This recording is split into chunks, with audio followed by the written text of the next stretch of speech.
Greetings and welcome once again to Roman of the Empire. I am your host, Roman, and tonight we have this fantastic panel assembled to talk about modern horror movies. And that is movies that I set the terms for as being 1970 forward.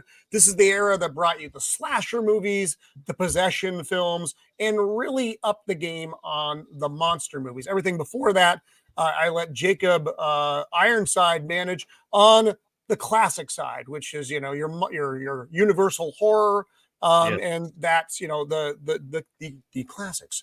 So before we roll into this, I'm going to play a classic that I found in the Of the Empire archives that I'd like to share at this time.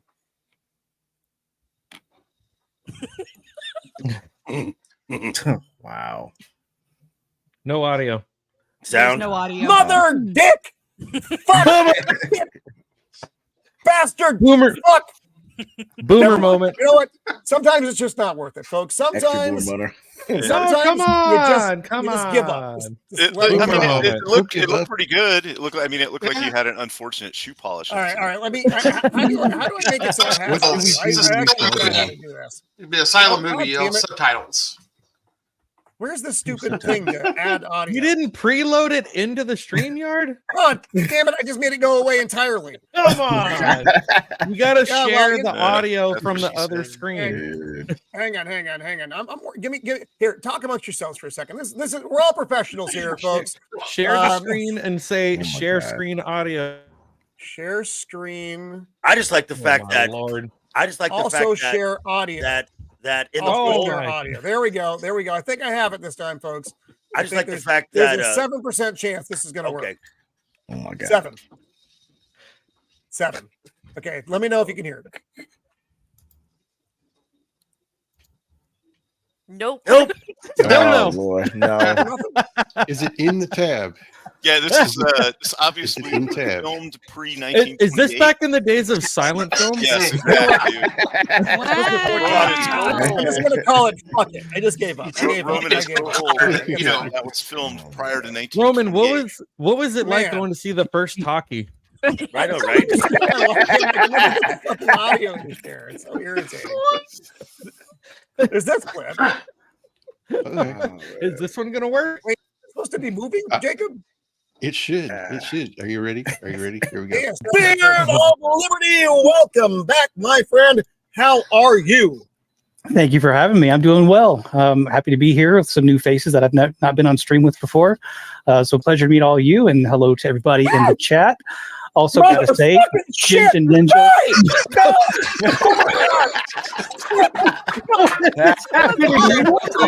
What is it? Is it a mutant bear? Is it a steak? The raccoon? Oh my God! Mutant bear is under Roman's table. Holy all shit. the bad things just happened. It's the chupacabra. I just saw beer shooting everywhere, and that was the moment where I almost spit my beer out all over my computer. It was like the biggest spider I've ever seen just crawled out of my fucking keyboard. It's the prophet. Thank you for that, Jacob. Thank you. That's amazing. Was that big of a spider, Roman? It was really big. It was. I was just like waiting the whole time. He said he was like looking for it. That again, we're just gonna like see it just come down in front of his camera. I still have yet to find the spider. The spider is still not shown up. So let's go. Oh, he's gonna show up tonight. We know it's that motherfucker. It's on the bottom side of your table, just waiting. It's gonna come out. Not helping, son. Not helping. Lord. Pincers. He is my wingman, my partner on this channel, and he once stopped me from bombing Haddonfield, Illinois, because some strange British guy told him not to. I must kill him. I must kill Michael. And so it never happened. He is Shieldwall of Dragons. Welcome back, my friend. How are you? Hey, how's it going, everybody? Glad to be here, and I think it's going to be a good one. Already off to a good start. Little silent film, and then a spider movie. Not fucking funny. So, it's not funny. That's hilarious. so That's look forward amazing. I don't to know it. what you're talking about. And So are we Are we sure that we can't go a little bit further back? You know, silent films and all. Well, if you go far enough back, it's cave paintings. So A few people Yeah, froze. Maybe I was there. Italian. anyway, I remember. yeah, it's great to be here. Hail to the chat, and also great to be on here with Ego and Vex and everybody and Blair. So Thanks, man. Good to see you too, man. and Beard of Liberty, I Right. guess. Yes. She will tell you if this is the way. She once kicked Jason Voorhees' butt for giving her the side eye out of the hockey mask. She is the Untamed Mando. Welcome back, Mando. How are you? I'm good. I had a hard time picking just one or two or three, so I've got technically four. I've got one as a backup because I forgot the date, and one of them's a little bit older than 60. It's 1960. So, but it's fun. It's gonna be here. I don't normally watch horror movies because I can't say horror properly because I'm Southern and I forget. Horrors! Horror film. Basically, that's what. So do you think That's that I'm saying another Gotcha. word? I promise I'm not. I'm saying the right word. I just. Scary movies. Scary Yes. movies. Yeah, monster Scary movies. movies. Yeah. There you go. Yes, those things that make you go. How's that again? Spiders?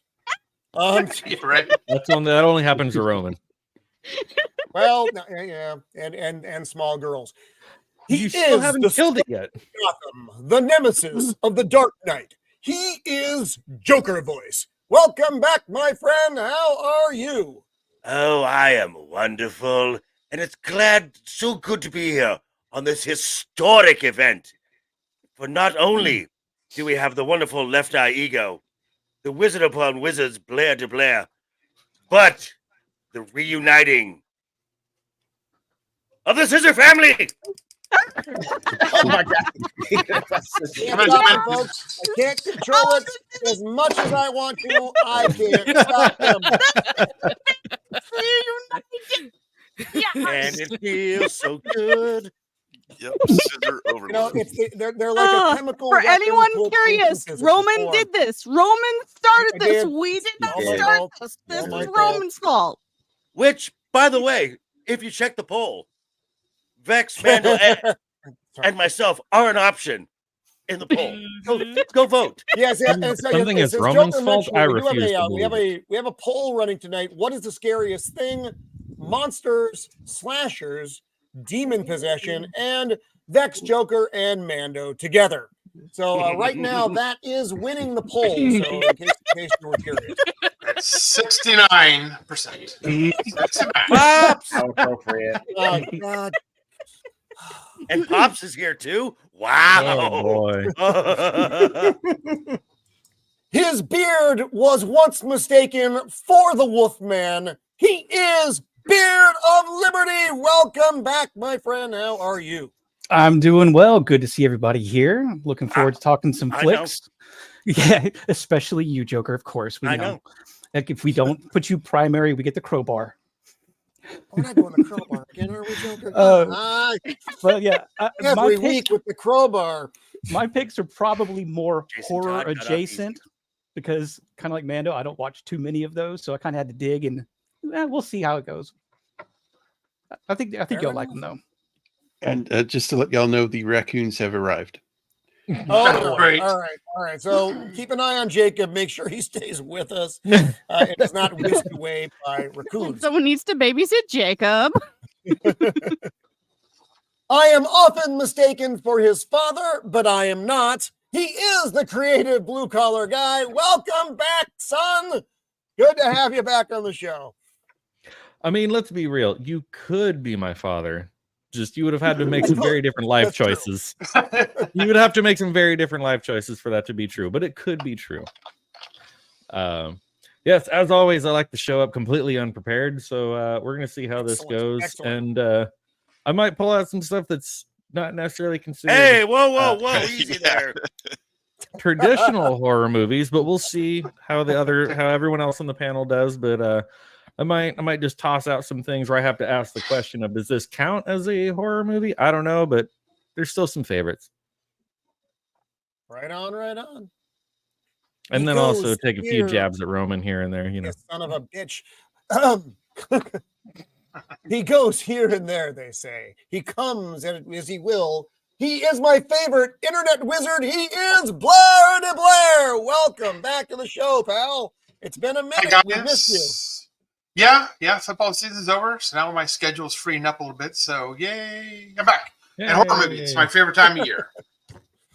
Excellent. Good to have you back. I think this is actually when we started doing shows together was about this time last year. Yeah, I've been on about a year. Yay, my anniversary show too. Yeah, that's longer than most relationships last now, Blair. So this is something positive. My life partner. He is the meme master of the interwebs, using his powers for good instead of evil. He is Jacob Ironside. Welcome back to the show, buddy. Good to be here. I missed a week, but I'm back. I'm back again. By the way, Roman, Even the raccoons cannot keep that, him away. Is that a spider on your shoulder there? It's possible. It's the terrifying reality. That's all it would He's take. out here somewhere. We see everything.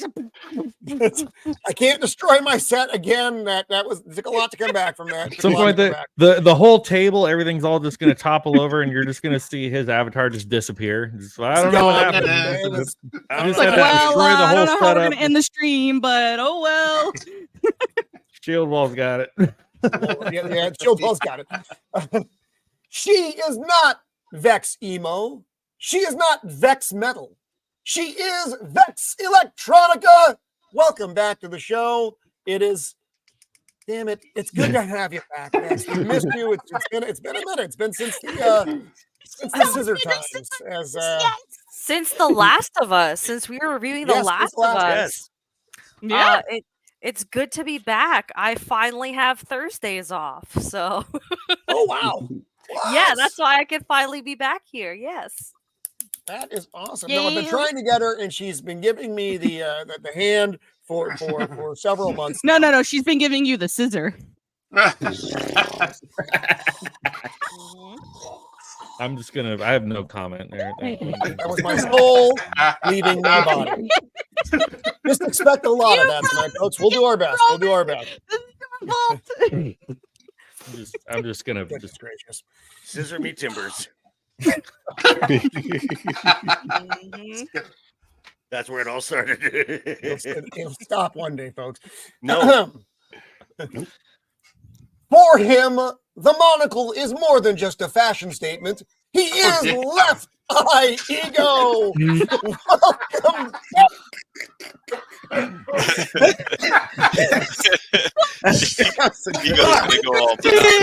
Wow. That was a good one. I wasn't expecting that one. That was. Don't hurt him. Hammer. Don't hurt him. That was a good one. I'm doing good, guys. How you guys doing?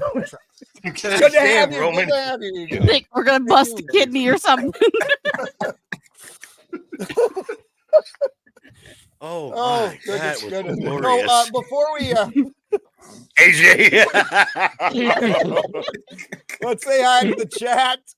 We have with us Dempsey is here. Dempsey. Always good to have you with us, Dempsey. Lord. Thank you and hello. Our good friend, the furry abomination, AJ. Ego shared a story with me yesterday about the furry convention, and not Ego didn't go to it. I need to specify that. Oh my! I didn't lie. I But was then, of course, driving AJ by. comes up, and then it just Oh goes my. down rapidly from there. He drove by and did. Boosh is with us. Always good to have you here, sir. I am the evil twin in the scenario, but Pops is here. Good to have you, buddy. Bobby Wold, Scary Movies. I thought that's no, that's That would be a terrifying thought. That's not good. That's not good. I agree. Ducka, pops. Tim's Talk. Hello, Tim's Talk. Hey, Wow. Tim.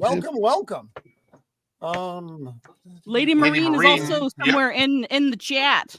Yeah, she's. I'm working my way through. Oh, Roll Tide, the Lady mystic Marine. wonder that is Cannoli Sasquatch. Hello, my friend. Ducka. Oh, Whitey's out there. Hey. Hello, Whitey. Good to see you, buddy. Wow. MMM show is here. Lady Zombie- Marine, here is Lady Marine. Good evening.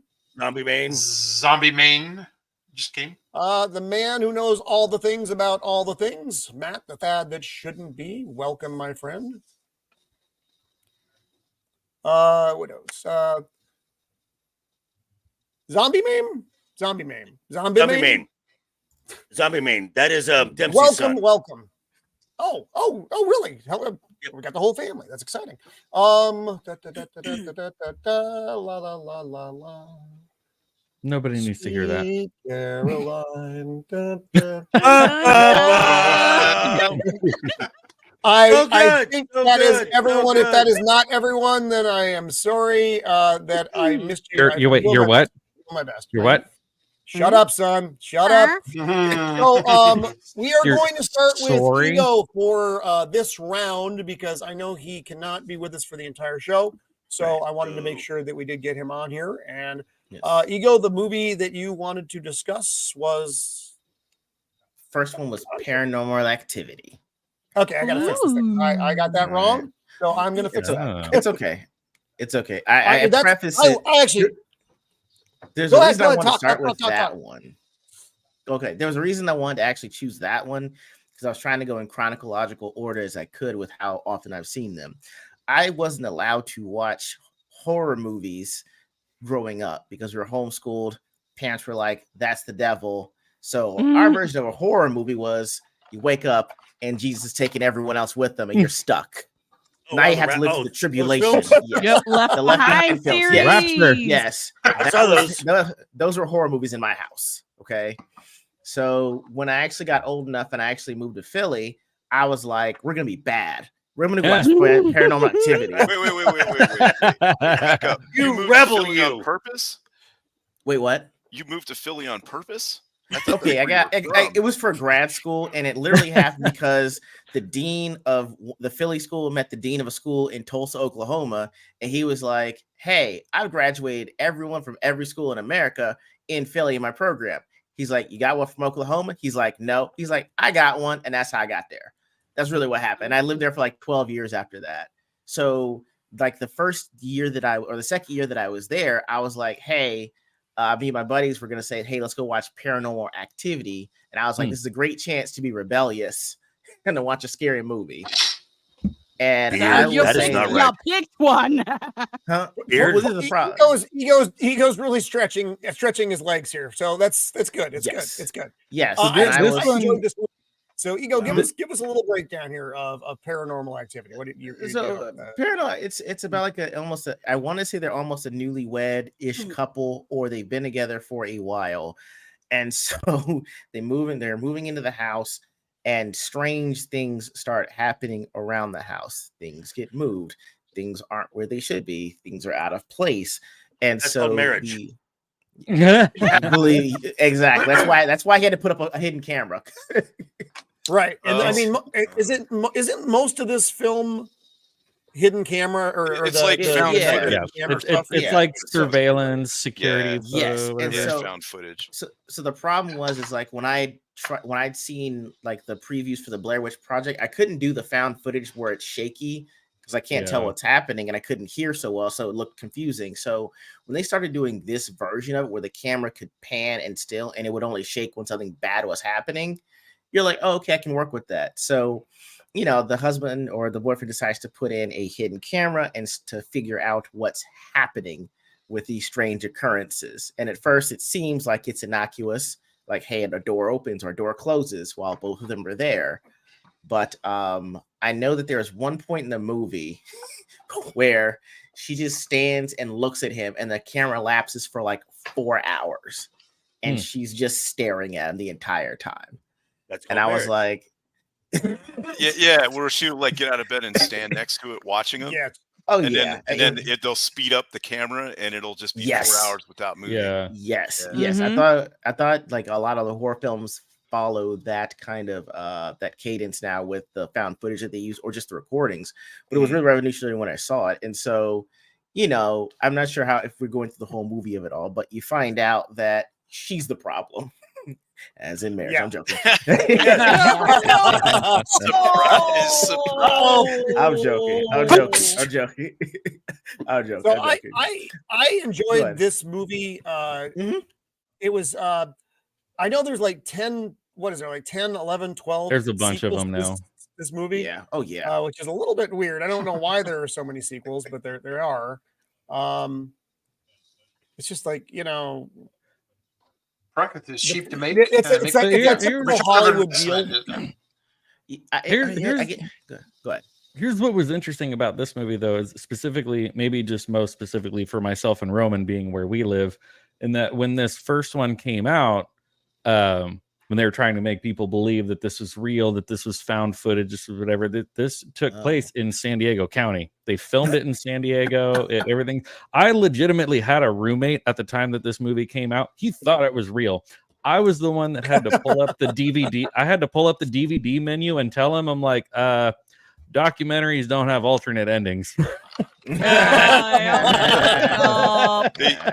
do.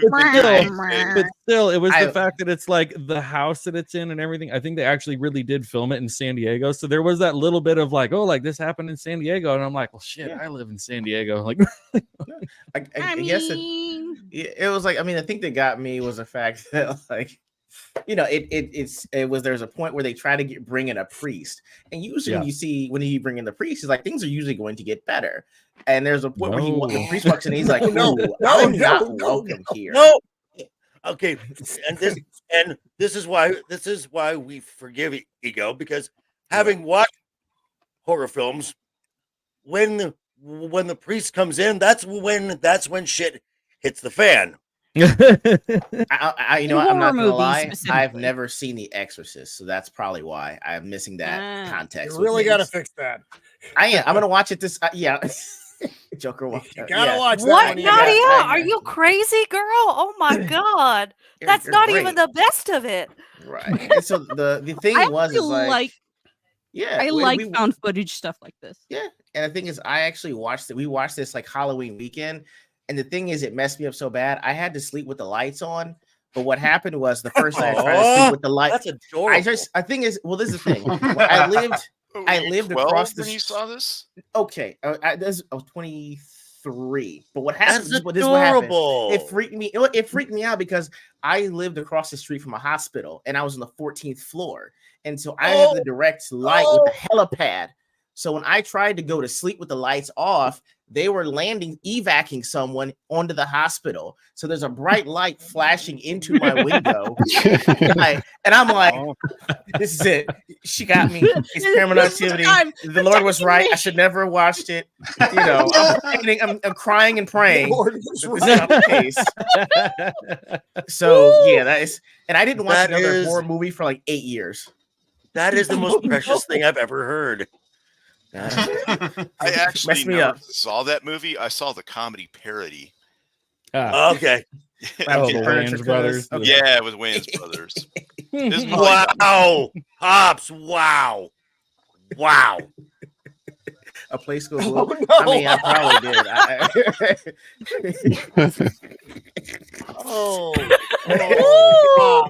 Pops. So that one, Nadia was just up there. Like, I also probably watched The Exorcist around that same age, and I don't think I should have. I'm trying to think when I watched The Exorcist. I think I was 10.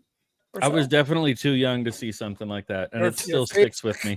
And you failed. It's still really creeping me out that like that's the only face that I'm seeing next to your screen that you're sharing. Like that's gonna keep me up tonight. I know. She just poked her head out there and hey boys. I live alone, man. I wake up in the middle of the night and I'm like, who's there? Yeah, that's I'm with you on that one, Cannoli. A good scary movie will do that shit to you. You don't want to look in the night in the dark of the room and see that little pale fucking face looking at you from the other side of the room. That's the creep factor.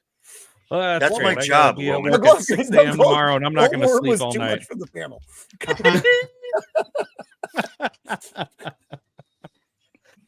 I don't know why. That was glorious. But so I mean, this was a type of movie I mean, I think it really started with the Blair Witch Project. And then you got other movies that were similar, same. I don't know. I like the paranormal film better than I think any of the others. Were there any other ones out there that were any good of this type of genre or this style? Of the found footage? I can give you about 30 different movies that were better than this in the found footage genre. But we'll Wow. be here a while. Right. Oh, that's a lot of I movies. like some of the video games that are based off of this as like the found footage, like where it's still scary horror, but it's a video game and you actually are directing the person. And there's quite a few indie creators that create video games based on this concept, and they're pretty good in my opinion. This movie started the whole they grab you by your feet and then you're pulled into the closet Drag or you whatever. out of the bed. Yes. Yeah, And they slam the door. That was lovely. Oh, Those were good. Because that's like in They're trying to everything bring now. you out of the closet. Come out of the closet. There had to be a better way to say that. That cost extra.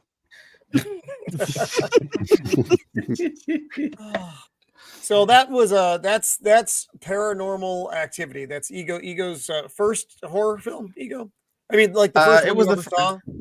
It wasn't the first one I saw. It was like the first one I actually, as an adult, went to go see, and I didn't have to sneak, at a friend's house. You rebel, Accepted. you are God. Ego, I just see you in such a different light now, and you are No, Placid. No, no, I said no. hard no, Placid. Rephrase that. Somebody save that clip. Somebody save that clip. That is just that is glorious. Wow. What is that? We were at like 27 minutes. Okay, I'm gonna pull that later. Whoa. So Hey. all right, so we're gonna jump over to John, the creative blue collar guy, because I know you're not gonna be able to be with us for the entire of the show. Oh, so my Lord. what So much pressure. What film do you want to bring to the table there, youngster? Well, I guess one of the first ones that comes to mind, because I always have to ask the question, does this qualify? Does Jaws qualify as a horror movie? Yes. Yeah. Yes. Yeah. Okay. Then we'll start with Jaws. Backup. No one dresses up as Jaws for Halloween. No, but What are you talking about? There are they people do. in shark onesies that walk around. Sand sharks. I was just at a Spirit Halloween store recently, and let me tell you, there's an awful lot of shark Halloween costumes in that store. And maybe they're like the cheese ball plushy ones where it's like your face is poking out from the mouth, whatever. But people dress up like sharks, all right? Yes. Jaws is a I don't believe it. I've terrifying never seen movie. All right. It is a terrifying movie. I do agree with you there. And let me. I was never afraid. I know the shark you're was trying to under my keep bed it. at night, so. You're trying to keep it, 70s and beyond, but it's like I always equate this to being very much of kind of like the old Hitchcock movies, like Psycho, and like those old ones where you don't really. I guess in Jaws there is a little bit of gore. You do see some gore in Jaws, but for the most part, Hitchcock movies, you didn't see anything really visually terrifying. You didn't really see anything very visually scary, gory, whatever, but his movies got in your brain and they made you scare yourself based on what you didn't see. Yes. And I know, and Roman and I have talked about this before. I know part of the reason why you don't really see the shark until the third reel was a lot of mechanical defects, and it was sort of thank God. they're Thank trying God to for get those they're trying to get the animatronic thing to work, and it's that's a problem back in the 70s when you're trying to put a mechanical thing in water and expect it to operate. But lo and behold, it gave us this masterpiece, which is Jaws. You don't really see the shark until the third reel, so the whole movie they're building up and they're making you scared based on what you don't see. Now, Correct. Let's be honest, the moments where like the kids are getting taken out in like ankle deep water, let's be real, this is supposed to be a massive great white shark. That scene right there that you have on the screen, I'm pretty sure the shark isn't coming that close to shore, but it still scared you, right? Like when the guy is like out in the water and his dog is missing. Pippin, where's Real Pippin? Like, they got your dog, Roman. They got Pippin. Real sharks, though, 1 or 2 feet of water is when they attack. Like 3 feet of water, they can get you. And so that like it still that freaks you out. But that moment where you finally see him and he comes and like chomps the boat, and Brody backs up and goes, "We're gonna need a bigger boat." You're just like, holy shit, I've been watching this movie for an hour and a half, and that's the damn shark that they're after. And they're out there on a little fishing boat trying to catch this thing. Like, For me, one of the scariest things about that movie was that mayor's suit with the anchors. Oh God, yeah, man. And he was also the mayor in the next film, which was he was at least in the second one. But there were like 5 sequels, but I think the mayor was only in the second 4 one. sequels. There was it was Jaws 4. 3D, which took place 3D and then 4. Okay, so I right. really liked this character, but that suit, I've just even as a kid, I was like, what is that thing? And then there was Jaws: The Revenge, where with a sonic blast, the shark gained vocal cords and was roaring. Yeah, that was it. To which we're supposed to believe that a shark, knew that this person had killed another shark and was going to seek revenge. But, right. That was like that movie Orca or whatever. Yes. Now, Orca was really terrible. That Orca was a bad movie. Copa! Bad for you. Hello, Copa. Copa? Copa! Okay, one more thing. This film here is like the first official summer blockbuster film. Yes. In 1975. And this is the same guy that brought you that little gray motherfucker E.T. It's just amazing the diversity that Steven Spielberg has as a director. Back when Spielberg actually made good movies, and now he's just part of the problem. But no, I equate this movie being with being that, again, I live in a coastal town. I'm just 15, 20 minutes away from the ocean, but I saw this movie at a very young age, and I do not go in the ocean. So I think it was effective. Fair. Yeah, I didn't even want to go in like pools, and I know that's completely illogical. There's no fucking way the shark got in the pool, but my 6-year-old brain was like, you go underwater, you open your eyes, everything's all blurry, and you're like, I don't know what's under here. Who knows? There could be a great white in this pool. Could be a shark. I don't know.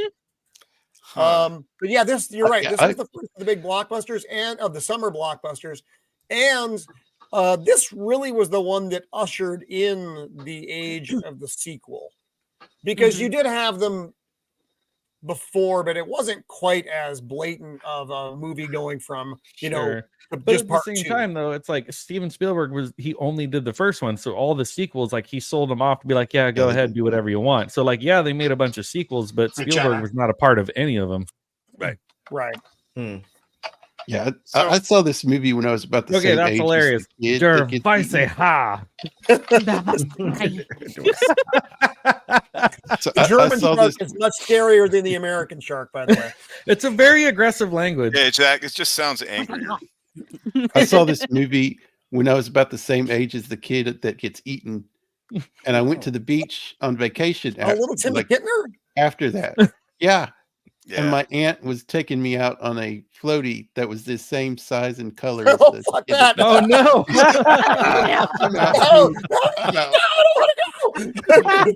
Don't make me go. Come on, Jacob. The water's fun. So am I some kind of psychopath that after I saw this movie, me and my brother, I would pretend to be the shark? That was, you know what I mean? I was the shark and not like afraid of it. What did you do? Just make that noise underwater while you were waiting for him? No, but he would hit the water with like a paddle, like trying to. Oh my God. Hey, Jana Banana. And then right there, where they're like, oh, what is that? It's a tiger shark. Oh, what? Yeah, that guy's and he's just trying to go into the whole talking about what type of shark a shark is, and this guy's and he's trying to explain to Martin later. He's like trying to explain the bite radius. Ate that kid. The bite radius doesn't match, Martin. I'm not gonna have you do some kind of autopsy on some fish and have that little boy spill out all over the dock. Yeah, yep. They do a half-ass autopsy on the shark later on, and you find a license plate. But they were real hunters because they all had like beers in their boat. Right. They had Carhartt beanies. They had beards. They had beer. They were professionals. Coolers. Mother. She was really mean to How Sheriff is Rose. that the mother of that child? She looks You like mean she the could have been the grandmother. grandmother of that Yeah, child. right. Yeah, it's like Like, the kid what just in the threw it away world? for this. She Too made many some years bad of life planning. choices. You know, she had to make ends meet. You know, $20 is $20. I'm just saying, she's got and some. then your kid gets eaten by a shark. It's a rough It's- life being the Kittner boys' mother. That was karma. Robert Shaw was a highlight in Oh, this yeah, movie for definitely. me personally. Matt brought it up. The Indianapolis speech is one of my favorite parts of the movie. Great. It's just it's a true story, and the way he tells it is just terrifying. The shark's eyes Supposedly, rolled back, dead eyes, like a doll's eyes. supposedly when he did that scene, he asked the director if he could drink, and so he was kind of drunk when he did it. I assumed Robert Shaw was drunk in all of his parts. Oh, The entire time. Good point. I like Roman. Most actors during this It's era. probably like the reason Roman why parts. it's probably the reason why he died shortly after the filming of this movie. Yeah, probably. Oh, did he really? Oh, that's He unfortunate. died not long after this movie, so he did not Robert make good Shaw. health choices. Well, again, like Roman, so it all works out. Oh, So But then I that's- guess he and Richard Dreyfuss did not get along either. They hated each other the whole time, apparently.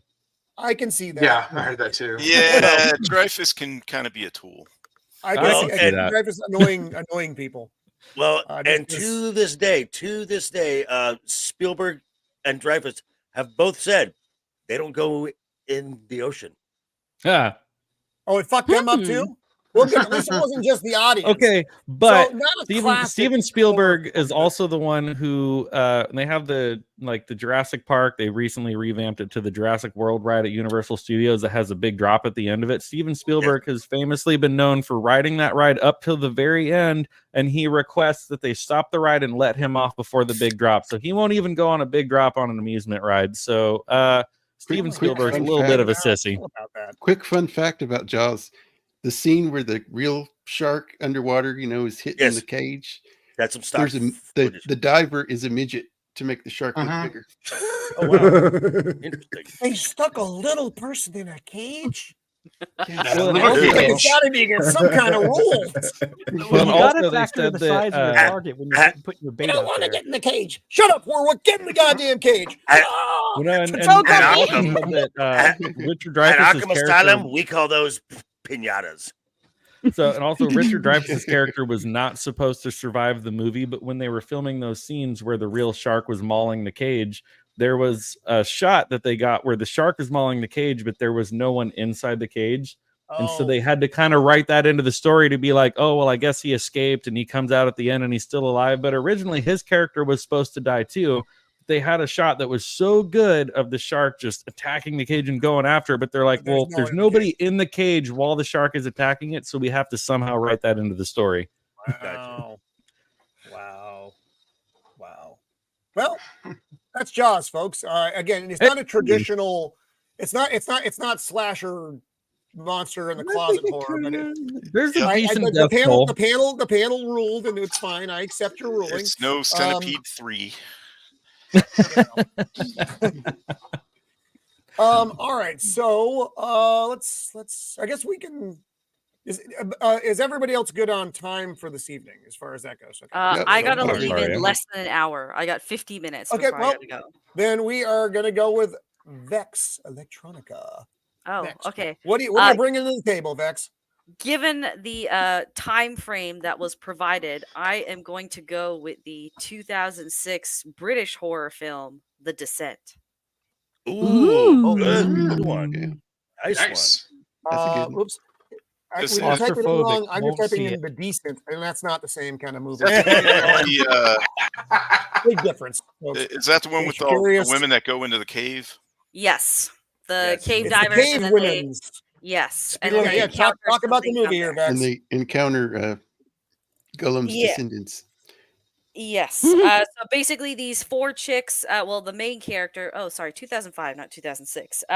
So main character Sarah. She, I guess, a year or two prior to the events of this film, she was in a car accident where she lost both her husband and her young infant daughter.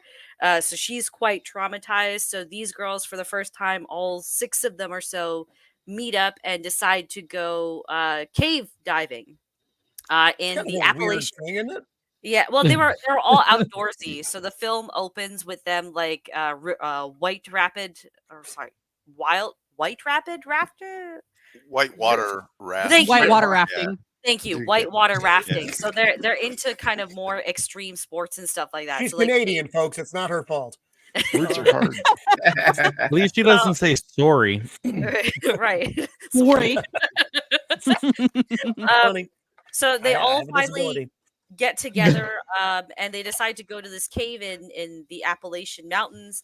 And as they get deeper and deeper, they learn that not only have they been misled on which cave they were in, it's actually a cave that no one had ever discovered, but there are also these long lost humanoid Oof. creatures that live in the cave. And pretty suddenly the movie goes from just kind of a bit of a emotional kind of getting over trauma and hurt to just a gory all-out horror survival film in the second half. Yep. From Hallmark to a horror movie. Are the like little troglodyte people? Are they blind? So they they're permanently all live like there? they have a human shape and everything, but they just kind of look like axolotls, like in terms of color, and they're completely blind, and they have these, sharp, gnarly teeth as well, kind of Like little Gollum. pointy ears. Yeah, sort of like golems, but little more menacing looking. I mean, aside from like the obvious horror elements, I actually think this is one of the few movies that kind of gets the different, what's the word, like not stereotypes, female personas. There we go. There's a shot of it. Yeah. It gets the female personas down pretty well. So you've got kind of your stereotypical woman who's a little bit scared of kind of doing anything adventurous. You kind of have the gung-ho woman that's into everything. You have the aspiring woman. You have the gutsy woman. It's an interesting play where the women aren't one isn't pinned above the other for the sake of the story working. They all kind of have their nice fit together. The other thing too is there's just a lot of inklings throughout this entire film that make you question whether it was real or not, which is, I think, what makes it even scarier. And there's 2 different endings to this as well, depending on whether you get the American I didn't version. realize that. Yeah. So the American version has her escaping the thing, and the British version has her stuck in the cave hallucinating her 6-year-old daughter's birthday. Oh my Oh god! yeah, I remember that one. Wow. Good So that feel-good adds more American to the ending. disbelief. Exactly. That's what Yeah. I saw. There's also like a lot of little instances that it could go either way. So like for instance, so Sarah ends up being the only one that escapes at the end. But coincidentally, they encounter only 6 creatures throughout the entire movie, and there are 6 women, and Sarah kills 5 of them, right? And there's many instances where it's clearly her eyes are playing tricks on her as well, so it could go either way. Even just the way these creatures are designed are completely symbolic of some of the things she refused to see.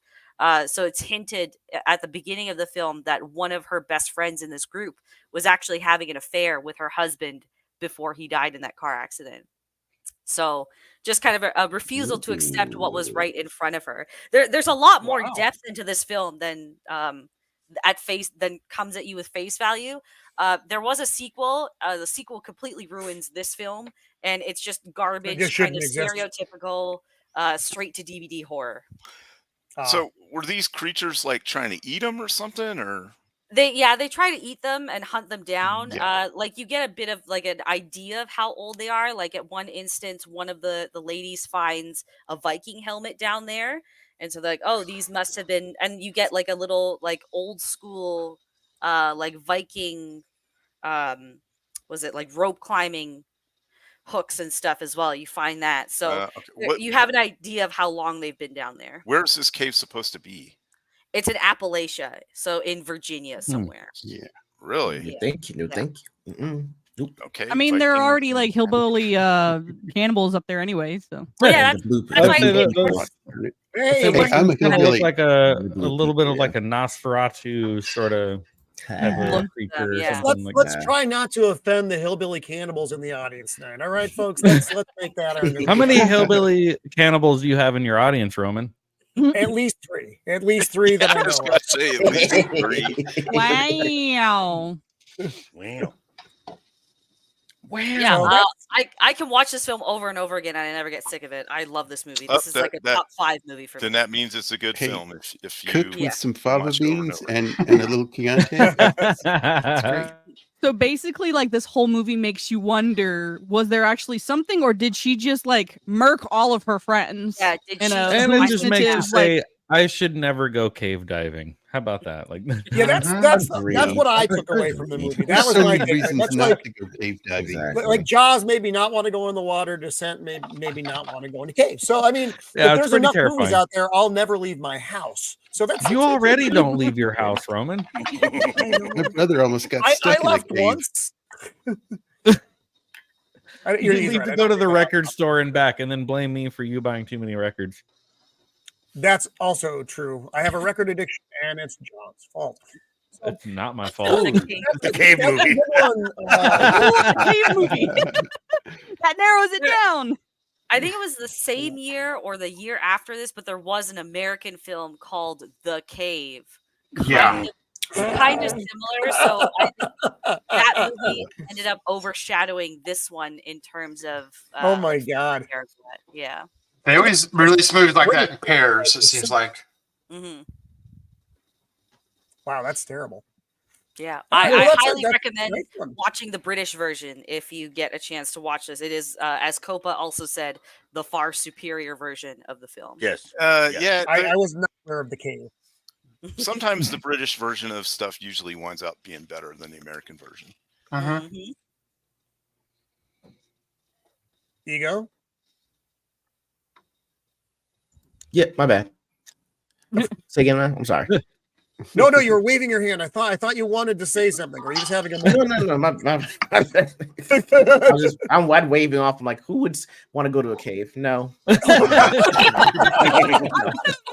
know I'm probably a weirdo, but I do eventually want to go like cave diving and rock climbing and stuff. I just Fuck that.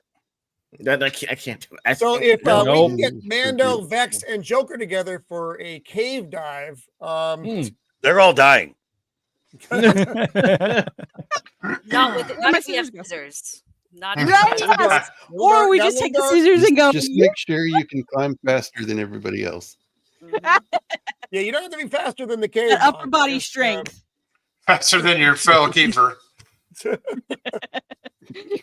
Oh my God, that was a nice one, Vex. Thank you for bringing that one up. That was unexpected. That's not one that Yeah, everybody good one. thinks about a lot, and that's awesome. That's a good one to bring forward. No, that's definitely a scary movie. Agreed. Let's see.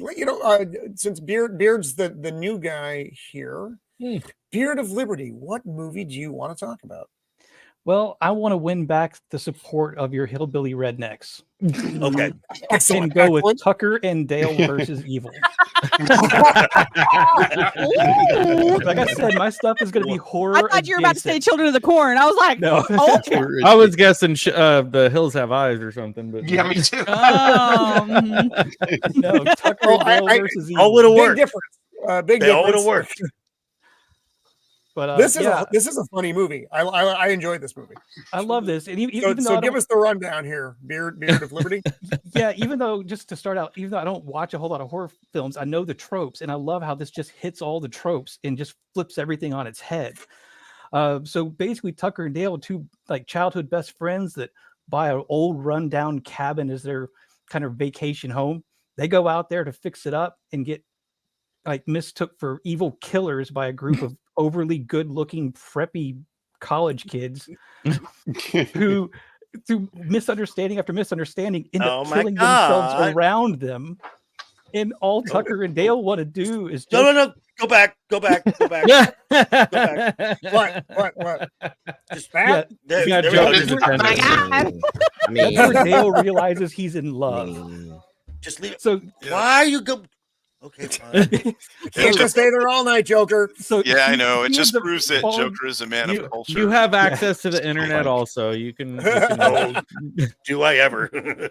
But yeah, that character my that Joker wants to go back to falls in the water. They rescue her, and all of her friends that they kidnapped her and are gonna like kill her and eat her or something like that. So they go in thinking they're trying to save her, There's so many jokes there.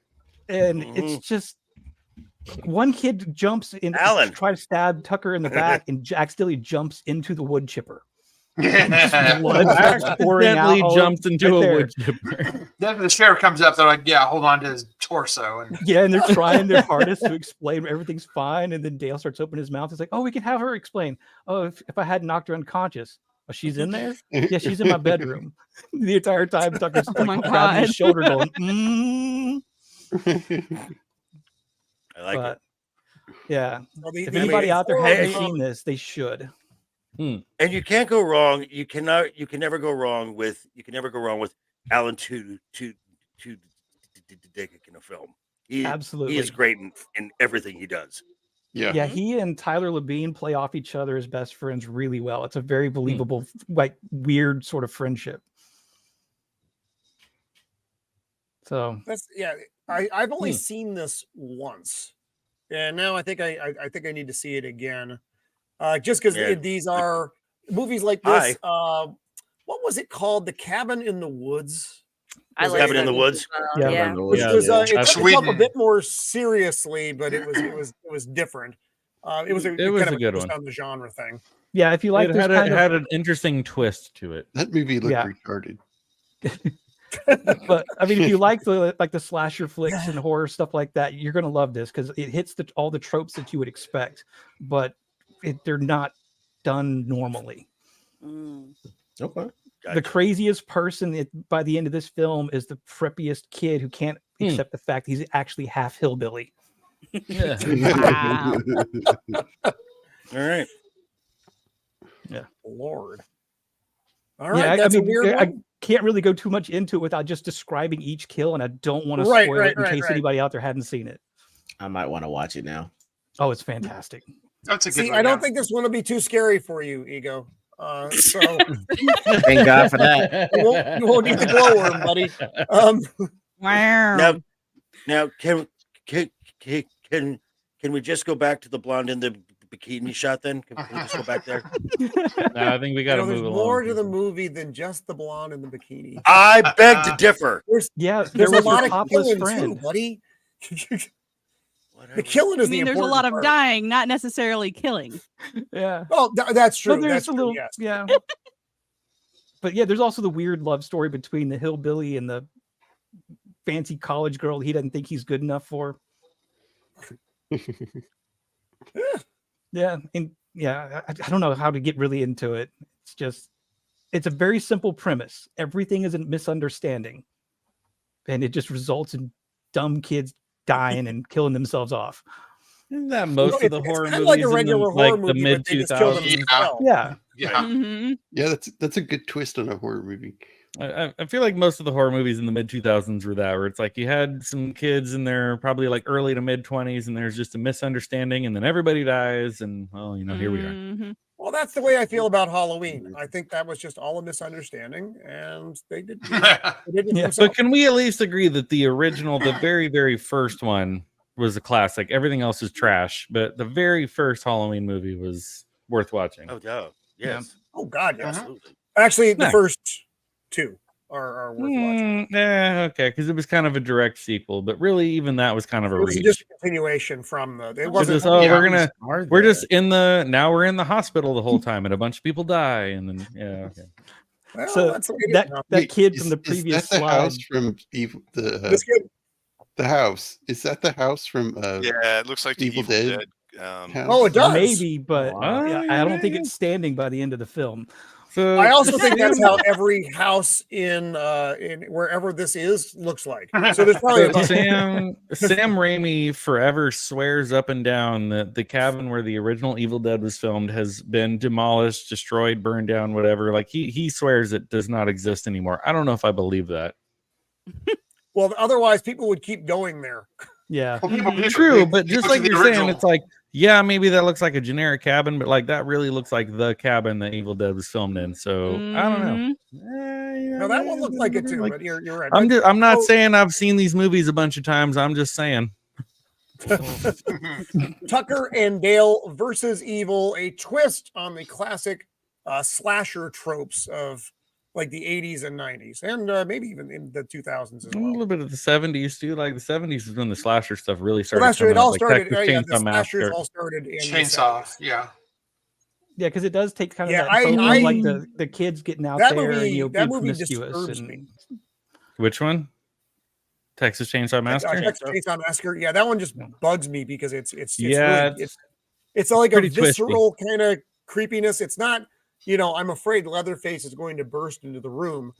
It's the weird, disturbing The family. nature of the film. The family was that creepy. Really, ghibli. Although still less scary than the garage spider. So it's coming in. I know he's out there somewhere. It's the worst part. So It's crawling all over your ball fan right now. Yeah, getting ready to launch. No, don't say that. It'll blow right. When the summer comes back, you're just gonna do. Yeah. Oh, the jump. He's just Oh, gonna the flip jump the whole for that table would be- over. Everything's gonna go blank. Yes, the ball fan is still alive and well, folks, because it is not cool here right now. It is still quite warm in San Diego County. Oh, that's yeah. It's unfortunately. like it was in the 90s here today. So, It's not right. Jacob, did you pull your video down, Jacob? My video? I can pull it back up. Yeah, put that back up for the folks that didn't get to see it earlier. This is a true horror moment. that happened in real life. This was a terrifying moment caught on camera during the broadcast of the weekly Roman of the Empire show. It was fabulous. I was scrambling around. He's trying to find it. Well, Jacob's one looking of the greatest for that. things ever. Jake, there it is. Okay, Jacob. Okay, so this was the found footage. You cut it short earlier. There's did I cut more. it short earlier? There was more? Yes. Oh my god. All right. So for those of you who didn't found get to footage. Found footage. Film yeah. from the Empire Studios from last week. It's terrifying. Beard of Liberty, welcome back, my friend. How are you? Thank you for having me. I'm doing well. Happy to be here with some new faces that I've not been on stream with before. So pleasure to meet all of you, and hello to everybody in the chat. Also gotta say, Jinja and Ninja. Oh my god! What is it? Is it a mutant bear? Is it a snake? Oh my god! Mutant bear is under Roman's table. Holy all shit. the bad things just happened. It's the chupacabra. I just saw beer shooting everywhere. And put the beer. It was like the biggest spider I've ever seen just crawled out of my fucking keyboard. It's the prophecy, man. no. It's the movie. It's the keyboard, Oh my the God, rare hang on, keyboard widow. I got beer Yeah, on you my don't fucking know where desk he now. is. Oh my goodness. What an intro. Buddy in the chat. Also, say,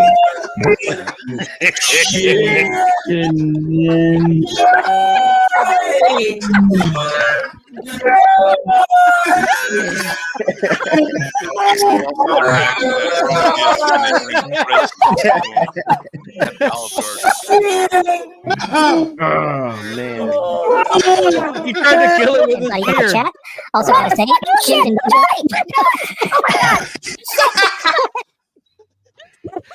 He tried to kill it with his beer. Look at his face on it. Pure horror. Oh no, that was just mean. That was so terrifying footage from last week, folks. That's what you miss when you're not here. Wow. Yes. It was that was not uncalled. Not a proud moment. It happens to us all, Roman. It does. It does. If I had seen a spider moving across, I would have done the same thing. Be like, whoop, I'm out. Okay, but you know what? Like, I would have smashed it with my keyboard, with my mouse. I would not have used my beer to kill the spider. Well, the spider's not dead. Spraying everywhere. Drunk spider By the now way, because he uses get out of beer. your shirt. I got a whiskey glass, just bam, done. Nothing's gonna spill. Man, wow. Also, what you get for being in the garage. So, so let's go up next. Back with us for the first time in a long time. It is my favorite wizard, Blair de Blair. What do you want to bring forward, Blair? I'm gonna do something. I'm gonna go in the 80s. I'm gonna go with Gremlins, the first Gremlins movie. Okay. Also a Christmas movie. Yes, it is. It is.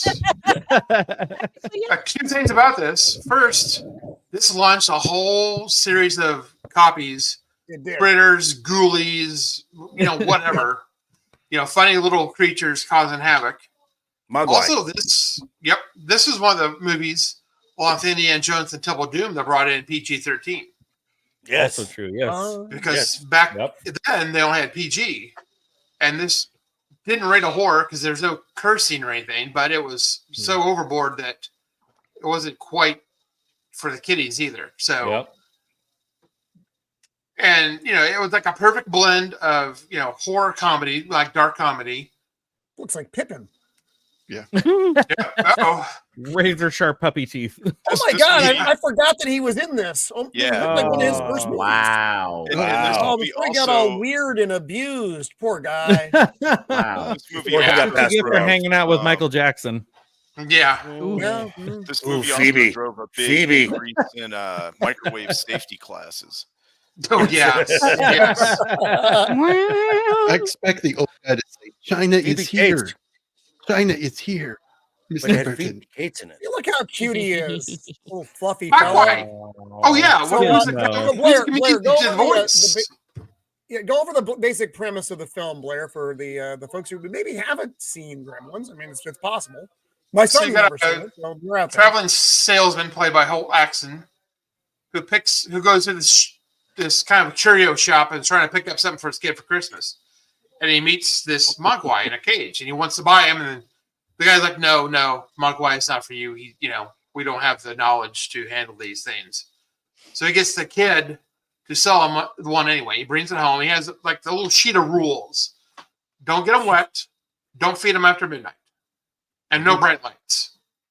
So here we have Mogwai. Howie Mandel did the voice for Mogwai. That's it. And his cute little voice, little squeaky voice. Yeah, little squeaky voice. And of course, the kid likes him, but the dog doesn't, kind of. But he kind of endears himself to the family. They get him wet accidentally.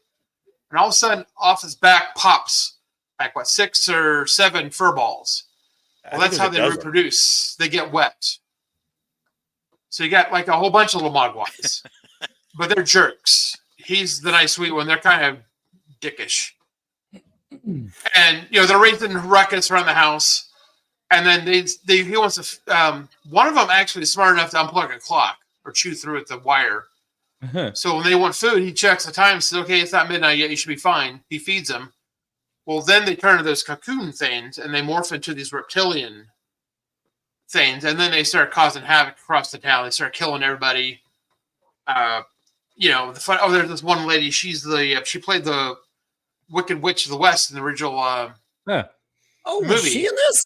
Wow, that was a lady. Really? And she has one of the scenes where she goes up the stairs in the little chair. Well, they jack it up so she goes flying, and then she gets shot out of her house. You see her like just launching like a witch on a broom because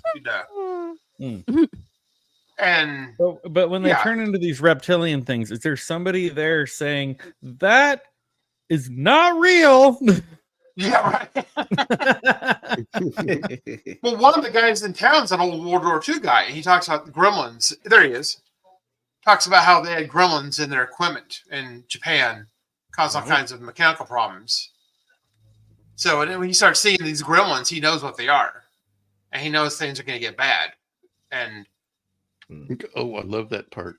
yeah, they're there. That's for their cocoons. Yeah. Nasty little buggers. And the leader of the group is called Spike. He's got the white hair mohawk. Stripe. Yeah. Stripe. That's right. And he goes to the YMCA and jumps into the pool and creates an entire city full of gremlins. Wow. And they take over everything. I've forgotten so much about this. This is what I picture a dark side Yoda to look like. Yes. Accepted. And yeah, this guy's Did Furbies come out before or after this movie? I was gonna ask. Was around this, after. I was around this. way after. Yeah, Way after, yeah. I remember I thinking remember, Furbies were creepy. Oh, the dog. Yeah. You got the dog. The dog gets tied up. Yeah, because this came out in like the 80s. Furbies didn't come out until like the mid to late 90s. Mhm. But they Well, definitely there was a look sequel like to this, Gizmo. Yeah. But let's It was just go ahead probably and not admit as- that I don't remember Gizmo that looks one at like he's all. going to go after your girl. Ah, Mr. Steal Your. What's up with that Indiana Jones hat? Yeah, she juiced one of them. Yeah, that was good. Yeah, and they take over a bar. You know, oh yeah, they get burnt. Oh yeah, Phoebe Cates' character, her dad, she hates Christmas, and the reason why is her dad dressed up as Santa. Oh, that hurts my heart. That was the worst story ever. It's like a terrible story. Oh And they're like, you know, they have this person up for them. They're all crying. And I guess they try to light a fire, and they smell something, and it turns out Dad was up in the chimney dead. And they He was trying to come down as Santa, and he That's horrible.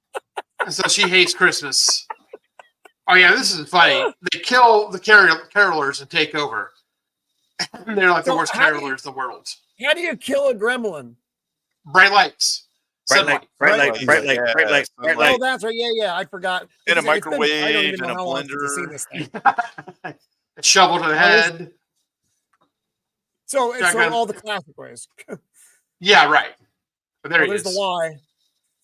Oh, there's the Yep, pool. he Okay, jumped- got it. Yeah. Oh no. Man. Well, it's funny because they take over the movie theater and then watch Danger, Snow White and the danger, Seven. danger, danger. They're watching Snow White and the Seven Dwarfs, and when the dwarfs come on, they all start laughing and hi-ho, hi-ho. Yeah, the whole theater is doing that. That was Robbie the robot. That was Robbie the Robot. Yep. If you go to the wrong parts of San Diego, you see that at night, Blair, in case you're curious. The one that dude he's wearing this little flasher trench coat. He opens up and Wow. yeah, but this is a fun. It's like a horror comedy, Yeah. but it's such an Yeah, the impact. I enjoy a good horror comedy. I mean, if it's done well, or it's just bad. And you know, sometimes you have the unintentional horror comedies, which are supposed to not be funny but are anyway. Mm-hmm. So right on. Good choice, Blair. That was an unexpected one. That was very much out of the blue.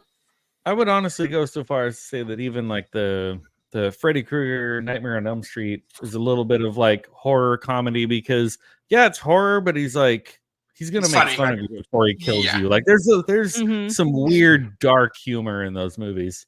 Yeah, Well, you're not that makes wrong. him different from Jason and Michael. Yeah, they're true. just Glee, gonna slowly stalk after you and get you like Yeah. Freddy. Although- There's gonna be some jokes in there first. I think the humor with Freddy really kicked in after the first one. I don't remember there being a lot of funny stuff in the first movie. No, maybe not necessarily funny, but it was just very Banter. it's very different. It was Yeah, not like a Dream. slasher. Yeah. Oh, so Yeah. Ego, out of all of these movies, have you seen any of these? I think I maybe saw The Descent. I know I saw Jaws. My Poor dad, Ego. my dad loves Jaws, so we saw Jaws 1, 2, and 3. All right, I okay. think. Yeah, so I know some of these. Gremlins, maybe within the last 5 or 6 years, I've seen Gremlins. Oh wow. And I only saw the first one, but then by the time I was looking at the second one, someone was like, "There's a lightning gremlin, there's a prostitute gremlin." So I was like, "That's way too much work." So I'm out. Yeah, you don't really need that much gremlin. That's more gremlin than most people require. Right. So you know, it is what it is here. So who has not? Mando. Oh, well, Oh, me. Joker raised his hand first. Okay, Joker, you got. Okay. What do you got, buddy? Since one of the categories in the poll was demon possession, and the classic, The Exorcist, I went in the same vein, but with a different film, mostly because when I saw it, the reaction of the audience when I saw it, and that would be the exorcism of Emily Rose. Oh no! Oh, I'm out. Yeah. I'm out. I'm done. Yeah. I'm done. I'm out. Yeah. So- I cannot do the possession movies. This movie scared the Nice. shit out of me. Yeah. So this film is based on an You actual want to hear court. something funny? What? I saw this with my church group. So What kind of church was I this? believe What kind of church was this? Oh, this is a good movie, and the movie was very well made. But after a couple of years, or but It was being more like- being a man of faith myself, I'm just like, nope, like I can't do this anymore. Like this shit's Yeah. scary. It's too These are- real. my Fair. favorite It was type of kids from my church that went to see it, but it wasn't the church Okay. group. But Oh, I was about to say, Gotcha. who Ah, the okay. heck? It's probably a Exactly. youth Who pastor guy that greenlit approved this? this. Who A youth greenlit pastor is this? the only one that Thank would let. Okay. Yeah.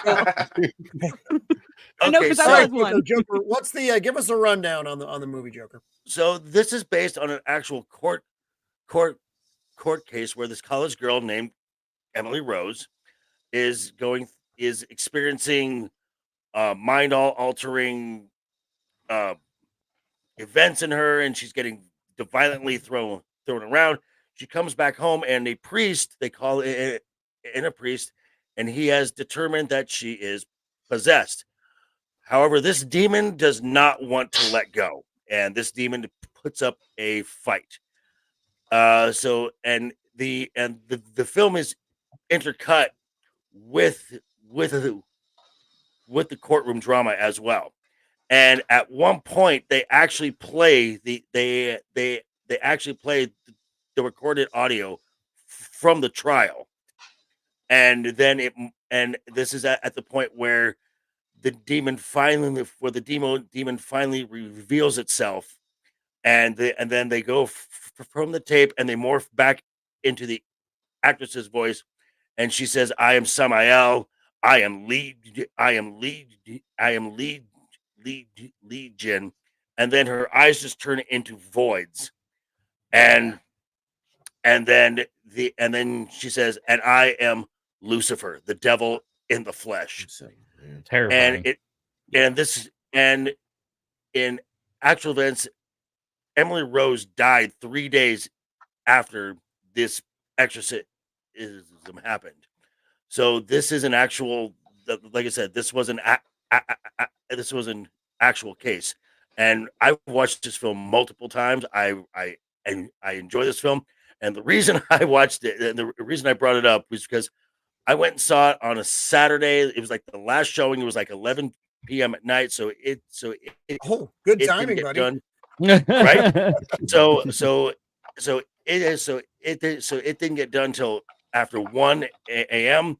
and I just sit Oh, back Lord. and I just sit back and I am watching the audience. There's no clapping. There is no noise.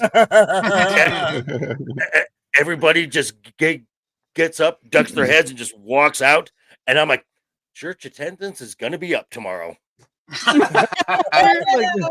Oh, Here's a couple things that really terrifies me about this movie. Like one, like you're saying, like it is really based on true events. Like they changed the names of the people involved and Right. whatever stuff. Fine, but that thing of like when they're playing the recording and she's saying like I'm Legion, I'm Lucifer, and whatever. But it's just like I fully me personally, I fully believe in all this stuff. I believe that this stuff is real. I don't think that it is as prevalent as many people think it is, but this one I think is one of the movies that was represented the most realistic. Like obviously let's like the Exorcist and her head is spinning around and she's levitating. Right. Like, let's be real, like that's not really happening. But this was pretty real. Like this was pretty terrifying. And I was a big fan of this movie for a long time, but finally, after a couple of years of watching this, I'm just like, I can't watch this anymore. And even more terrifying, the actress playing Emily Rose put her body into those positions, like the contortions when she's like she's bent over backwards and she's whatever. Like that shit was not CGI. Like the actress really fucking did that. Where I'm like, that's fucking terrifying. That even as an actress, she's like, oh yeah, I can totally do this. Like I can bend my body over backwards and look up, and it's like, yo, is that Deb from Dexter? Yes. Yes. Wow. Yes, it is. His wow, she's got range. Wow. And then there's a subplot in this where the prosecuting attorney is having a crisis of faith. She is a lapsed Catholic, and this kind of brings her back to the faith. So of course there's a pumpkin patch. Yep. Always gotta have a pumpkin patch. Hey, even the devil likes pumpkins. Right. So yeah, so this is definitely a that film. Pumpkin spice. So this film, this film doesn't get brought up a lot as far as a scary film, but it is legitimately terrifying. Oh, it's terrifying. There have been a couple, and aside from The Exorcist, which is kind of the granddaddy of all these movies, there was another one that was in the Conjuring universe. The Devil Made Me Do It, I think was Devil Made Me good Do It. film, Yes, which was also based on a real case because the Warrens were real Yep. people. Not everybody knows that, but they were real people. And then and that was also based. I mean, that was another court case that they worked on. Hey, JT, what's up? Hey, and JT. And then just recently, the Pope's Exorcist is based on an actual. That was good. movie. That was really good. I haven't Really seen good. that yet, but I wanted to. You though. like that one? It was good. So the thing is, I did, but it's like I got mad. It's like Russell Crowe did a great job, but it's like they left so much on the table. There should have been a TV show as well, a sequel. Well, like where's the rest? I was fine until they got to the third act. I could even handle fat Russell Crowe. I was like, all right, brothers put on some pounds of Gladiator. Frumpy Okay. Crowe. The third. I'm waiting for Gladiator 2. The third act. The third act of the Pope's Exorcist. It went more spectacle than story, but it definitely fair. jumped the shark. It became more like superhero priest versus supervillain Yes. devil. right. And but that's Super the Jesus part versus that the I devil. didn't like.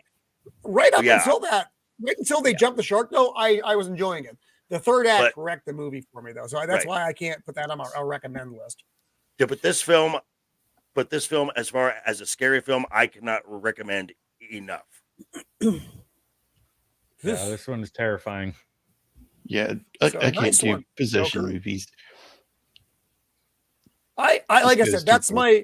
it's my favorite genre. I don't know why it's my favorite genre. Oh, I can't. What was that, Lucifer? We know Oh, why. I'm sorry. Can't do Because it. the devil said they're my Oh. favorite genre. So there you go. Yeah, that's the one. It's like when it comes to either like possession, paranormal, whatever. I can watch all the Yeah. slasher flicks. I can watch all the whatever, but the stuff that you don't see, the paranormal, the possession, I'm just like I can't. I reached a point maybe like 10 years ago where I was like I Hey, cannot guys, do this give me anymore 1 because this is second. too real Just, for me. Kind of talk amongst yourselves for a second. And this is of the Cool. Empire requires me for a moment. So I'll be right Oh, back. Yes. he's in trouble. Creative. I have So- a question. Creative. Oh no, go ahead, Joe. Go ahead. Man. Yeah, So- no, go ahead. I I was was just gonna ask say that, because dude. oh. Go ahead. What? so- Go ahead, dude. So- Joker, you got it. Go ahead. I was just gonna say because I'm the exact opposite, like the demon possession stuff and like the ghost and paranormal stuff. I enjoy that more. I really can't stand slashers. I think slashers are dumb. But that's just me. I'm not a fan of.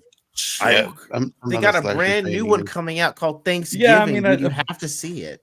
No, I don't. I think they're cheesy in their own right, but I think but basically what I'm getting at is that, like, they don't bother me. Like I can Okay. watch Gotcha. Texas Chainsaw Massacre, I can watch Psycho, I can watch whatever. Mhm. But to this day, I mean, even though I've seen them many times over, like watching a movie like The Exorcist, watching a movie like The Exorcism of Emily Rose, watching Paranormal Activity, those movies get under my skin. And like I said, I live alone, so there's a lot of nights where like I wake up in the middle of the night and I'm just like, what the fuck was that? Like, bro, So, I didn't watch horror movies until I got my wife. Like I stopped watching. And same reason though. Same reason. But I know, like Ego, like you had a question or you wanted to. Yeah, I was gonna say like, it doesn't change any if they defeat the evil, like exorcise and then banish to hell, and it's not coming back. Like, hey, the Lord tells you you've been banished. Honestly, not really, because I think to me it's the idea that just like that evil exists. Again, like being someone of faith, like being someone who I grew up in a Christian family, grew up going to church, and I still, very much believe what I believe in real. That. It's just too like the evil that close. You don't see, to me personally, is still too real to where I'm like, even if in the movie they're like, oh, we defeated it, I'm like, yeah, but it's still out there, like it's still a real thing. Like I believe that it's very real, so it's just like it's too close to home for me to wait, what was the last one that you saw then? And that was it. Which one was the last you say you saw? The last one I saw, oh man, I don't know. Like I think honestly, I think I've like tried to watch some of like the Conjuring or like some of those movies, and I get like 10 to 20 minutes in, and I'm just like, nope, too much. Nope, can't do it. Like, scares the shit out of me. That was one of the more modern films that just absolutely bugged me going to sleep at night. That one, because I was actually on detachment to Fallon, Nevada. Copa. Oh God, what'd you do, Copa?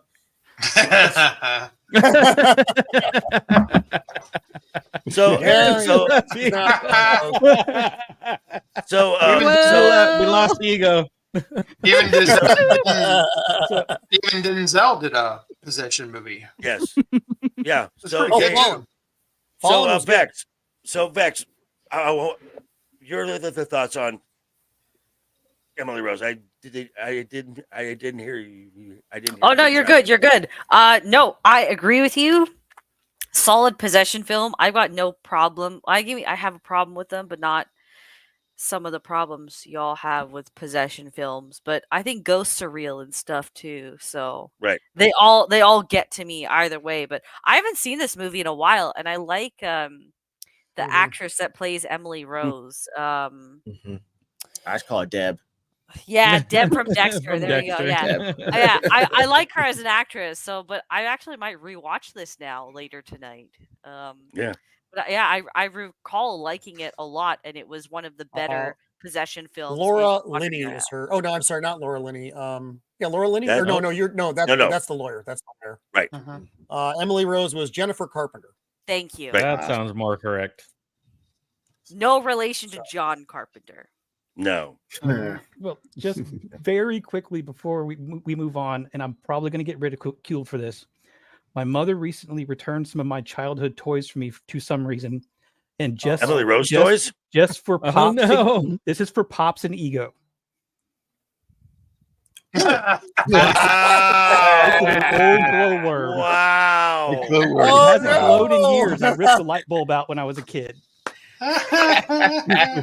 Wow.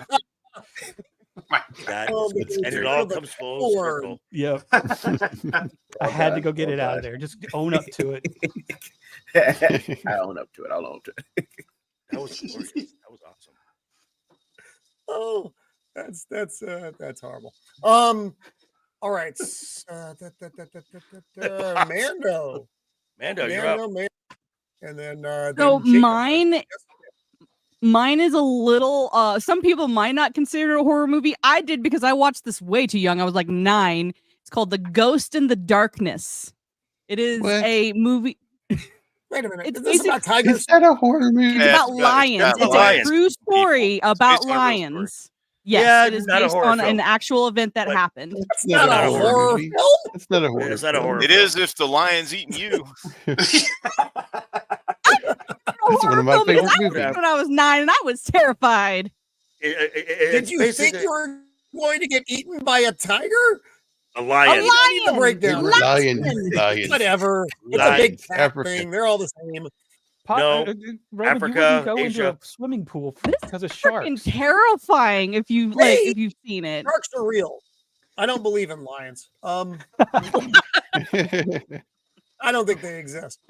So what? Do the breakdown of this if you're not horror movie, Mando. Wow. Good Lord. Okay. Well, basically, what's happening is we're in 1890s Africa. They're building the railroad, and apparently some people are starting to get attacked by lions. They're just disappearing at night. Nobody knows what's going on. They assume it's just some weird lions that are just prowling around. And so this guy that's in charge of the railroad is like, I need to hire some guy to take out this lion because it's making the workers not want to work on the railroad. And so he hires this hunter who is also like a ex-military person or whatnot. I forget his name. And he's like, okay, I shoot a lion the first night, and everyone's like, yay, the lion's dead.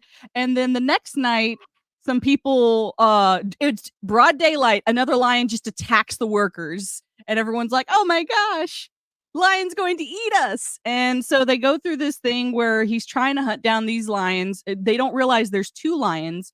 And because the guy's failing, the guy that's in charge of the whole thing's like, I'm going to have another guy come and help you because you're failing. And so this famous hunter brings some Maasai warriors who are like, yeah, we know these lions. They're called the Ghost. And the other one is called the Darkness. And so basically it's the story of them trying to capture these lions, but these lions are smarter than what they like give them credit for. And like these lions will sneak into a tent and drag somebody off in the middle of the night, and all you hear are screamings and crying. And by the end, they're able to kill one lion, but the other lion kind of gets their revenge. And so at the end, they basically realize they have to burn down part of the savannah to capture this other lion because he's killing people and literally killing somebody right next to somebody else who's sleeping. Like you see them being eaten, which to me is terrifying. I don't know why that doesn't count as a horror movie. They're getting eaten like alive while they're screaming. So at the end, they're able to. Are the lions possessed? Is it a were-lion? Is the vampire lion? No. The Maasai warriors believe that the lions are possessed because they're smarter than most other normal lions. Because also lions won't attack you in broad daylight if you're in a crowded area. So yeah, they believe that the lions is a were true possessed. story, and Savo is still plagued with lions eating people because there's more people than the prey they normally eat. So it's an actual thing that happened. So bad vacation location.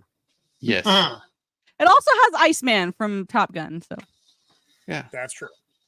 I have never seen this movie. I You've think never I've seen seen part of this movie? movie. I've seen it. Good movie. I recognize that this fellow is from Gladiator, right? That's his friend from Gladiator. Yep, we've got Michael Douglas and Val Kilmer as the two main stars. So this movie, Like I find that interesting. I was 9 when I saw this. You don't need to justify it. Yes, you do. You need to justify it A little bit, yes. You're Yes. trying to make Roman feel old. It came out in 99.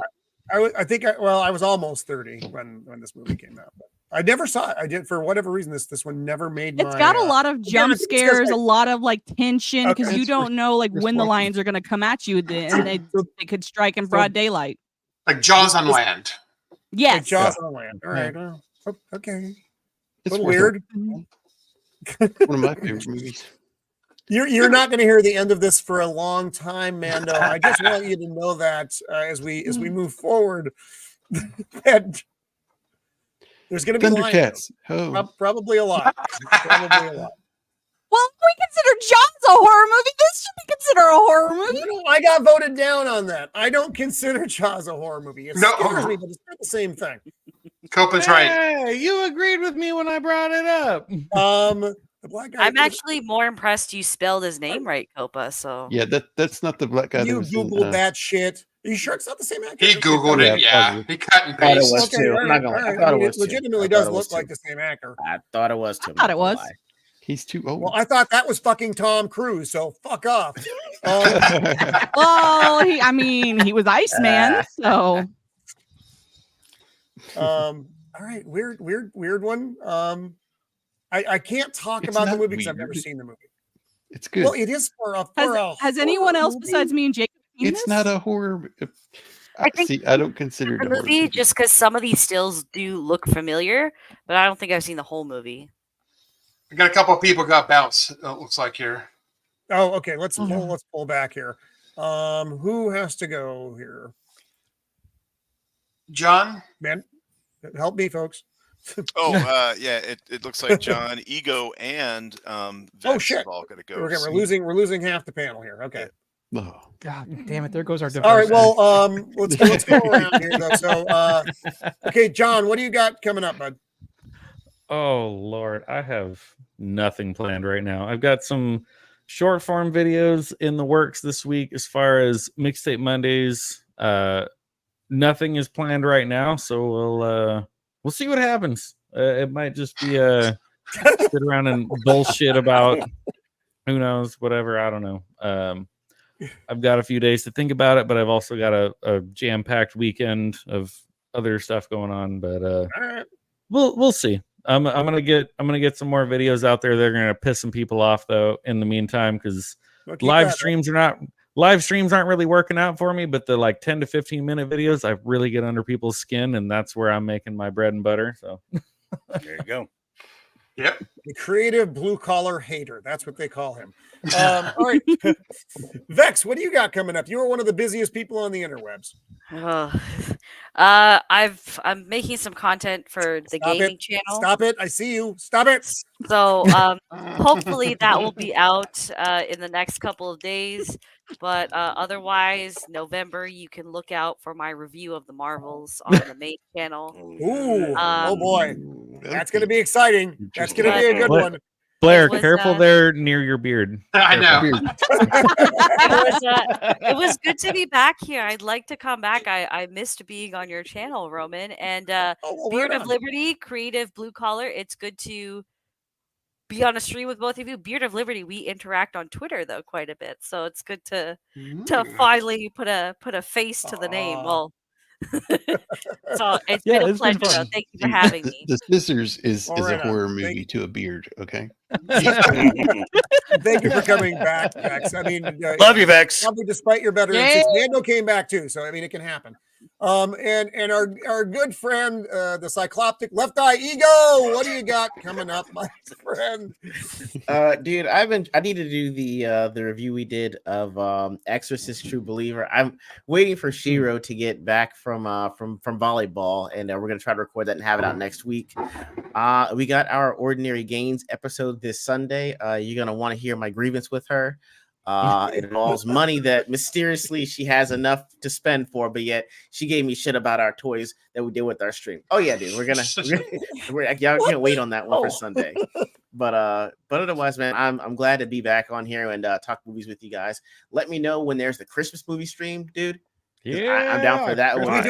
We do a Christmas special as well. So yes, there will be. Oh, dude, I'm in. Please let me know about that. But yeah, thank you guys for letting me be a part of this and hearing how I got scared and how I had to have Gary the Glowworm, sir.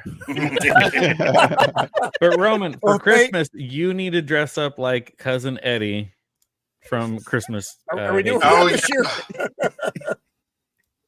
You got to dress up like Cousin Eddie. All right. Well, thank you guys for joining us for this stream. For those who got to bounce, thanks for hanging out with us. And again, I'll hit you all up soon. So don't worry, it's coming. Yes, sounds good. As we say, guys, we say hello to Zach. He finally showed up. Hey, Zach. Hello, Zach. Hello, Zach. I believe Zach appears. Bye, everyone. Bye, chat. So we've never seen Vex and Zax in the same place. So that there's questions. Are they the same person? You just did. I don't know. They're both Canadian. I do know that. Who knows? All right, so that brings us to Jacob Ironside. I chose. What do you got for us? You know, there are two other movies I wanted to do were like movies that people always go after. So I wanted to do one that was kind of off the beaten path. So it's not off the beaten path. What is I it? just mean like Alien and Predator and stuff. Misery. Oh yeah, Ooh, okay. one Yeah. of the better adaptations. All right, got it. Yes. Mr. Stephen King. Yeah, you're right. This was a good movie, and it's the Stephen King movies are hot and cold. They are, they're either brilliant or they are terrible. And I can't get rid of that stupid screen. There we go. Yeah, it's rare that you get an in between one with Mr. King. So what? Go ahead and describe this. There's some great performances in this movie. If you've never seen it, you should see this movie. Makes you uncomfortable. Every just the way she acts at first, she's overly nice and goofy, and it's like makes you really uncomfortable. But it's just so he's goes out to this resort kind of ski place to write his books. Right. So he's done with writing his book, and he's going into town. Ooh, that's the worst part. It is. No. Sorry, I didn't set these slides up. Obviously, this is from IMDb, so I don't pick the order. And a blizzard comes in as he's going down the mountain, and just flips his Mustang a few times, and wakes up in this house with this lady. And it's just from the get-go, you kind of run into those annoying people that you kind of smile and be nice to and stuff, and you're like, ooh, that was weird. But he's stuck. He's just stuck. Was this Kathy Bates? Yes, Kathy Bates. Yeah. This was her first performance, though, right? Or her first, obviously a breakthrough, but I don't remember her being in anything before this. She'd been stuff, but she got Academy Award for this, and rightly so. Okay. Right. And well, this is more than just someone who might be a little annoying. This is like a devoted fan. This is like a devoted fan. Crazy fan.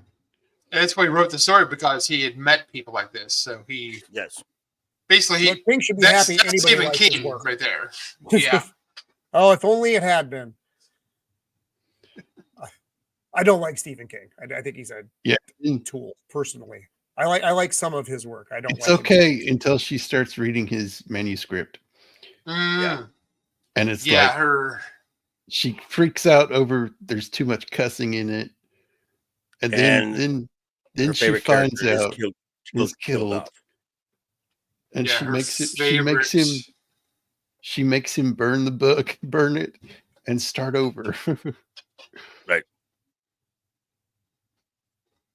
Wow. Yeah, I've only seen this. I've seen it once, and it was a long time ago. Because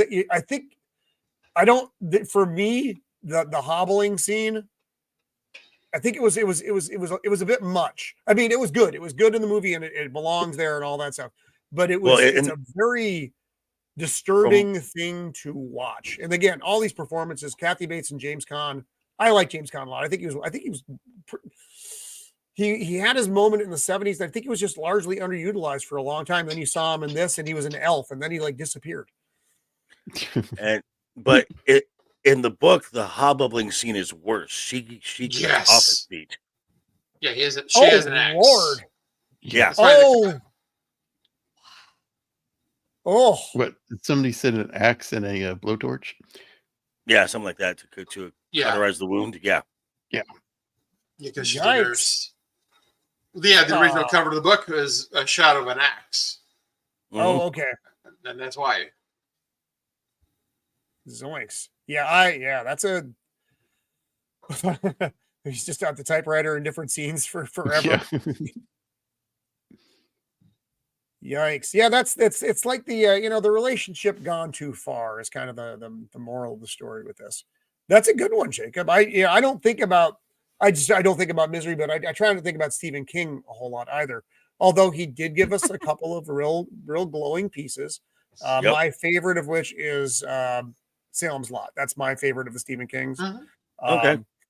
But that one, we talk about that a lot. We don't talk about Misery a lot. And you're right. And it's a good choice because it's good Stephen King versus bad Stephen King. And it's bad because it's kind of takes a normal scene, a normal setting, like just a farmhouse. Yep. And which should be comfortable, and it just totally and it's a house of horrors. He's stuck. He can't go anywhere. There's no phone. And it's a very, I mean, and this is realistic as well. I mean, this is one of those things. It's not like Leatherface, which was loosely based on things. This is something that could very much happen. There's no supernatural element here. This is shit that, you know, with enough determination, you could do it too. Yeah, right. No, who would ever do anything like that? No, Joker, you let them go, Joker. Then you have like the nice, quaint town sheriff who's piecing it all together. I mean, I'm not gonna say the reworking of the Daredevil series is because I've got Kevin Feige locked in my closet or anything. I'm not accepted, Joker. That knocking that you hear, you don't hear it. Don't worry about that. That's a good one. That's a good one. Shieldwall. Did we actually Shieldwall? Did I miss you first round? I haven't gone yet. Well, have you gone? Don't worry about me. There's plenty of me. Everybody sees me all the time. Okay. Well, all right. So who is this? This was Jacob's, right? Mm-hmm. Yes. Yep. Yeah. Are you done talking about it, Jacob? Yeah. Okay. I just wanted to make sure because I think that movie can be deep on some levels. How crazy it is. For me, I got 3, but I'm probably gonna go with the OG Hellraiser, just because I like that one. Movie. Yeah. Not that one. That's the wrong Hellraiser. That's the right Hellraiser. Well, there's so one many of those movies they felt the need to remake, but no one cared. Yeah. Oh yeah. The OG 1987. Yeah. I was just the right age, I think, to see it. Yep. Not too young. This is a disturbing movie, and I like the it's got the supernatural element, but it's also the gore factor. Mm-hmm. Mm-hmm. Right. It has the supernatural. It has the summoning. Its core premise is messing with stuff you shouldn't be messing with. Right. And this is also kind of like what I would take it as what kind of sparked some of the stuff you would see in the Saw films, because this is like yeah, that's a good point. Yeah, and you'd never seen anything really like this before. This not was like new. this. No, this was new. Have a good one, Cajun. Have a good night. Cajun. Bye, Cajun. Yeah, and they were all like creepy, and you had this dude on the right with the mouth is constantly like chattering. The chattering. This chick, she's got like Cenobites. Yeah, she's got the bonus hole in her neck. And, but it was just cool. And then also the way that Pinhead talked, they had like some kind of modulator on his voice or whatever. Yeah, I like that actor. Yeah, Douglas Bradley. And obviously the Pinhead part, and then you have this chick, and who was it that said it? Dempsey. Yeah, she was like 80s hot or whatever, or maybe you're talking about the other lady, whatever her name is, the older one that's like seducing people and stuff. But I just remember seeing it. It was.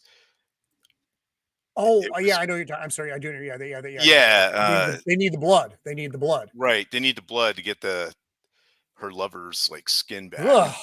Yeah. Yeah, it's a weird story. Frank Cotton. Yeah. So, but yeah, her right there. There she is, that lovely gal. Yeah. And then it takes place in like a creepy old house, and yeah, so doesn't have any skin, and so it's pretty. I don't know. It's deep on a whole bunch of different levels. Because then the brother steals his skin. Ugh. Yeah, you get. It's one of the visually disturbing imagery with the Cenobites and the little to magic me, box. They represent like an actual evil that would be hard to fight. Whereas a lot of these other movies, I'm just like, just double barrel shotgun that guy to the chest. You'll be fine. Yeah, this won't work here. Yeah, You'll never think of Cenobites the same way again. Yeah. No. So it was, yeah, and I don't know. I liked it. It was. I thought it was a good story. It was interesting. Yeah, this guy's super douchey. He looks like a douchey dude. Yeah, he does. He doesn't last long, so you don't get used to him. But what they did with Hellraiser, it was it was a victim of its own success, because then you had 2 and 3, and then they went into space. Yeah, and it just got super weird. The second one, where it had the origins of Pinhead, I thought was good. And there was like there was like an insane asylum involved or something. But after that, and then there was the one where they actually go to hell. That one was okay. But then the other ones were just terrible. Yeah, Weinstein. It was one of those things where they wanted to keep the property. Right. So they would take a movie and shove Pinhead in it and call it a Hellraiser movie. Hellraiser. It's a Hellraiser. Had nothing to do with Hellraiser before. So, and this was unique because right about the time, not too long after this, you started seeing it was like one of the special books, this special part of the bookstore that had tattoos and piercings. Mm-hmm. That was like this really kicked off the thing with like tribal tattoos and different types of piercings and things that got really big in the 90s and beyond. Mm-hmm. A lot of that could I saw this, I wanted to get a tattoo and a piercing from this movie, so that really kind of fit. And I was going for the mic. I missed with that kind of like underground movement that was bubbling up there. Yeah, the whole post-punk thing. Yeah. This guy actually works at the 7-Eleven down from where I live. You must have one of those classy 7-Elevens. Yeah, right, really. Too much acid. The puzzle box. The puzzle box was, it was just another neat add-on to. Yeah, but does Blair, do you have a puzzle box? I do. Hang on. I can see it. Ah!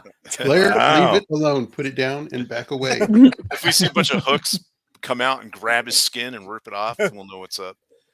And that's where the bearded Cinnavite came from, everyone. It would be the Blair Cinnavite. Man, that's a good choice, dude, because that's look, it had that imagery that you can't get out of your head. That's not Two-Face. That's All Face. Mm-hmm. Yeah, well, no face. No face. Hello. I'm here. What I liked about the protagonist, her, was that she was good looking, but she wasn't too hot. You know what I mean? Like, right? Yeah. The girl next door. Next door hot. Right. Yeah. Exactly. Like I have a chance with her. So I have a chance with her.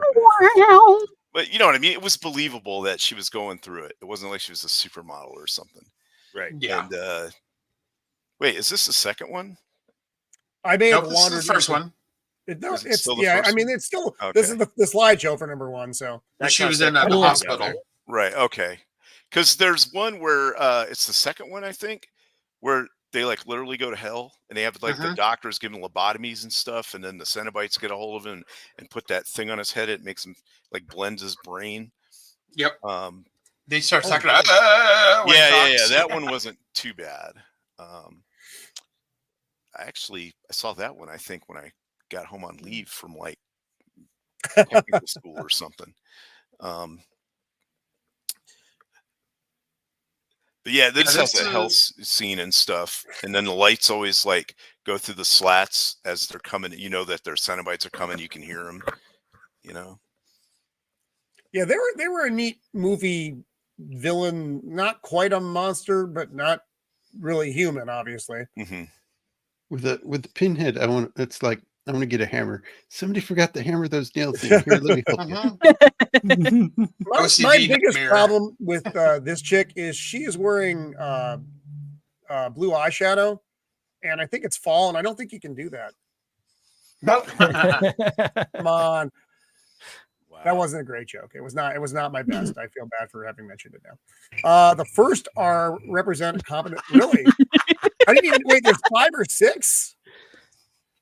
Oh Yeah, my. there's a bunch of them in it, No, but the I other didn't ones realize it are went like that far. so terrible nobody watches them anymore. Oh, it's like they're up to 10 or something now. Don't watch them. It's all crap. yeah, Oh my goodness! Wow. yeah. The whole thing where you would like rip skin off, but the meat would still be under there, like the musculature, and then you could steal people's skin and put it on. That part was kind of creepy too, like body horror stuff. I don't know. Also for the time, it was kind of like a new thing that you hadn't seen before. It kind of blended in like the supernatural with the slasher type Torture porn. film. Yeah, exactly. Right.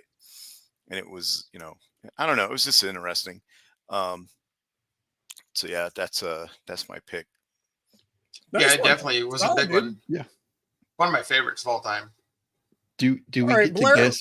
Do we get to guess go ahead. Roman's movie? No, actually, I'm Roman is sacrificing because we are running low on Oh. time. So Roman is Was letting it you gonna guys get a be- round 2 in. So Was it going to be a Midnight Meat Train? it was not Midnight Meat Train, oddly enough. No, if I was going to talk about anything, it was going to be Drag Me to Hell. Centipede. But I'm not going to talk about Drag Me to Hell. Drag you to hell. What that is that's going to Olive Garden and having to watch Fifth Element. That's The night out was Fifth Element and Olive Garden. Yeah. not Yep. good. Yeah, All right, your Blair, eyes Blair, what do you got? open. What's your, breadsticks. what is your number 2, Blair? I have to give it up for my girl, the Blair Witch. Blair Ah. Witch Project. Okay. The granddaddy of all the lost found footage movies. Polly.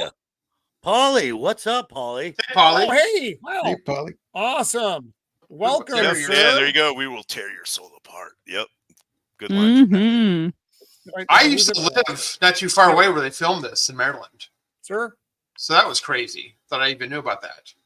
Plus, I remember So, yeah, it was a this big was thing then. It was this is like the first internet movie. Back in Yeah. Web 1.1, it was out there for a Yep, year.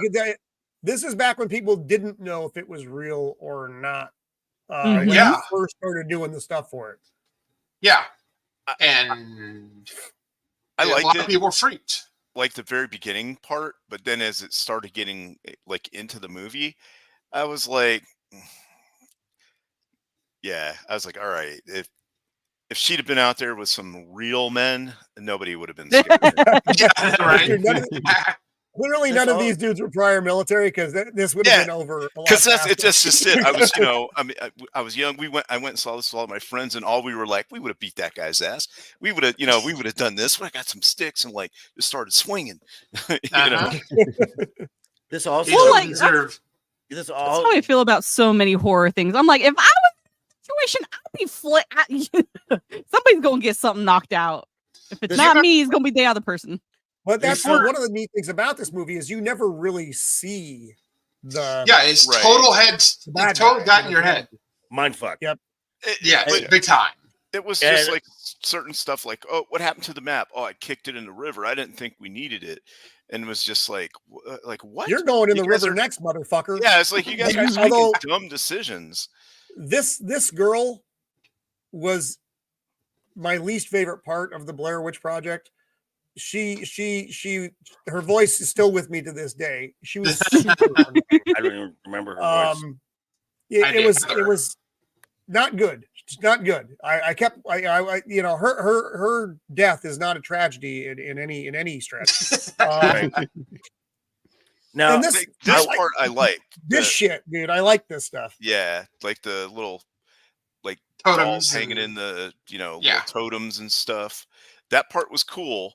And then they were like, "Oh, we're out in this house, an abandoned house out in the woods." And I was like, "Wait a second, this has got electrical tubing and lights and stuff. There's got to be a road. How else did you get all this out here?" You know what I mean? So they technically and then they find weren't an lost in the Necronomicon in a wilderness. closet, and things get weird. Yeah. Oh, different movie. Yeah. This part, you can, I don't know. To me, I thought it was overhyped. Well, and there's something else about this film that gets overlooked. There was no script for this film. It was completely just, here's the scene, go. And it was just like ad lib. Mm-hmm. Yeah. Yeah, there's a lot of they got very minimal direction. And they all like ad libbed and it makes it more realistic. The women? Do you remember before ad libbing? Sci-Fi, back when it was called Sci-Fi Channel, not Siffy, which is the stupidest thing in the world. Stupid name. They did this kind of like hour-long special about the Blair Witch. Like it was real. It was like one of those yeah, I remember. Nimoy things, which added fuel to the fire. I remember when I went to Madison, Wisconsin and saw this. You know, I used my credit card or something, whatever, and it had my name on it. And the girl freaked because my name was Blair and I'm going to Blair Witch. She's like, really? So people actually thought this thing was real. But yeah, it really launched the whole genre of this. Has a great segment in what was that? Or for worse. Satanic Hispanics. Oh, Polly. That's funny. Yep. Yeah, I still think this was a good movie. If this was the birth of the found footage film, which was cool. They did a Blair Witch 2. Don't see that. Do not see that. That was well. No, that looks like the trailer I grew up in. well, I believe the one redeeming quality about Blair Witch 2 is there are boobs in it. So yes, there were two chicks in there. That there was doesn't one that make the movie good. It does in some cases. It can make a bad movie better, but it can't make it good. They did a part 3 too. Okay, I'll agree with you. It can make a bad movie better. Okay. Wow, I didn't realize they had done a part 3. Why in the name of Satan? It was like did they do that? Heather's brother is trying to find her. That was the. Is it also in the same style, or is it? Does it look more like a real movie? Because Blair Witch 2 was more like real. Real movie. Yeah, it was like a real movie where it's like sets and. Yeah, you catch that lightning in the bottle with one, and you can't do it again. It just that's why it was special, because it was that thing. This is like the quintessential one, because there's like no rewatchability of this. Once it's blown and done. Yeah. So very influential. But it only cost like $6 to make, which is pretty cool. Right, and it made a boatload of money. Yeah. Everything here is real. Or something that they had. There's no costume department. Exactly. Right. It's the cameraman. Budget. They were their own cameramen too, and their own sound people too. It's a brilliant idea, but it's a once. You can do it once. So good one, dude. And Zach is right. The marketing for this film was crazy. Oh, it was brilliant. Yeah, it was fantastic. Yes. It was viral marketing. Yeah. The first one, really, because it was like Web 1 that was back then. There was no YouTube or Twitch or anything. It was like you had their own web page. You had to go to their web page. I remember. Yeah, that was a big thing. And it was like the simplest page, too. Like it didn't have a bunch of bells and whistles on it. Yeah, it was very simple. Yeah, that was a good one, Blair. Good choice, dude. Agreed. All right. Okay, Mando, I'm giving you a second chance here. Redeem yourself, lady. What do you got, Mando? Is it okay scary that from movie, is it? 1960? Is that okay? No. No, that's all. Violating the terms of our agreement of the modern horror movie. Deep Blue Sea. Then. Deep Blue Sea. It's a shark movie. It's a shark movie. They got another shark movie, Mando. What's your movie from 1960? What's your movie from 1960? Telltale Heart. Grandpa. Based on the Edgar Allan Poe short story. Okay. Is Vincent Price in this one? Is it one of the Corman movies? I think so.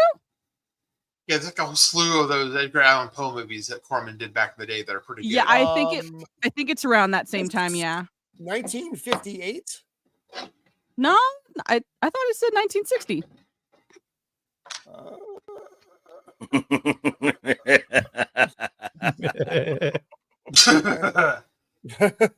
Wow. That's Telltale Heart is 1960.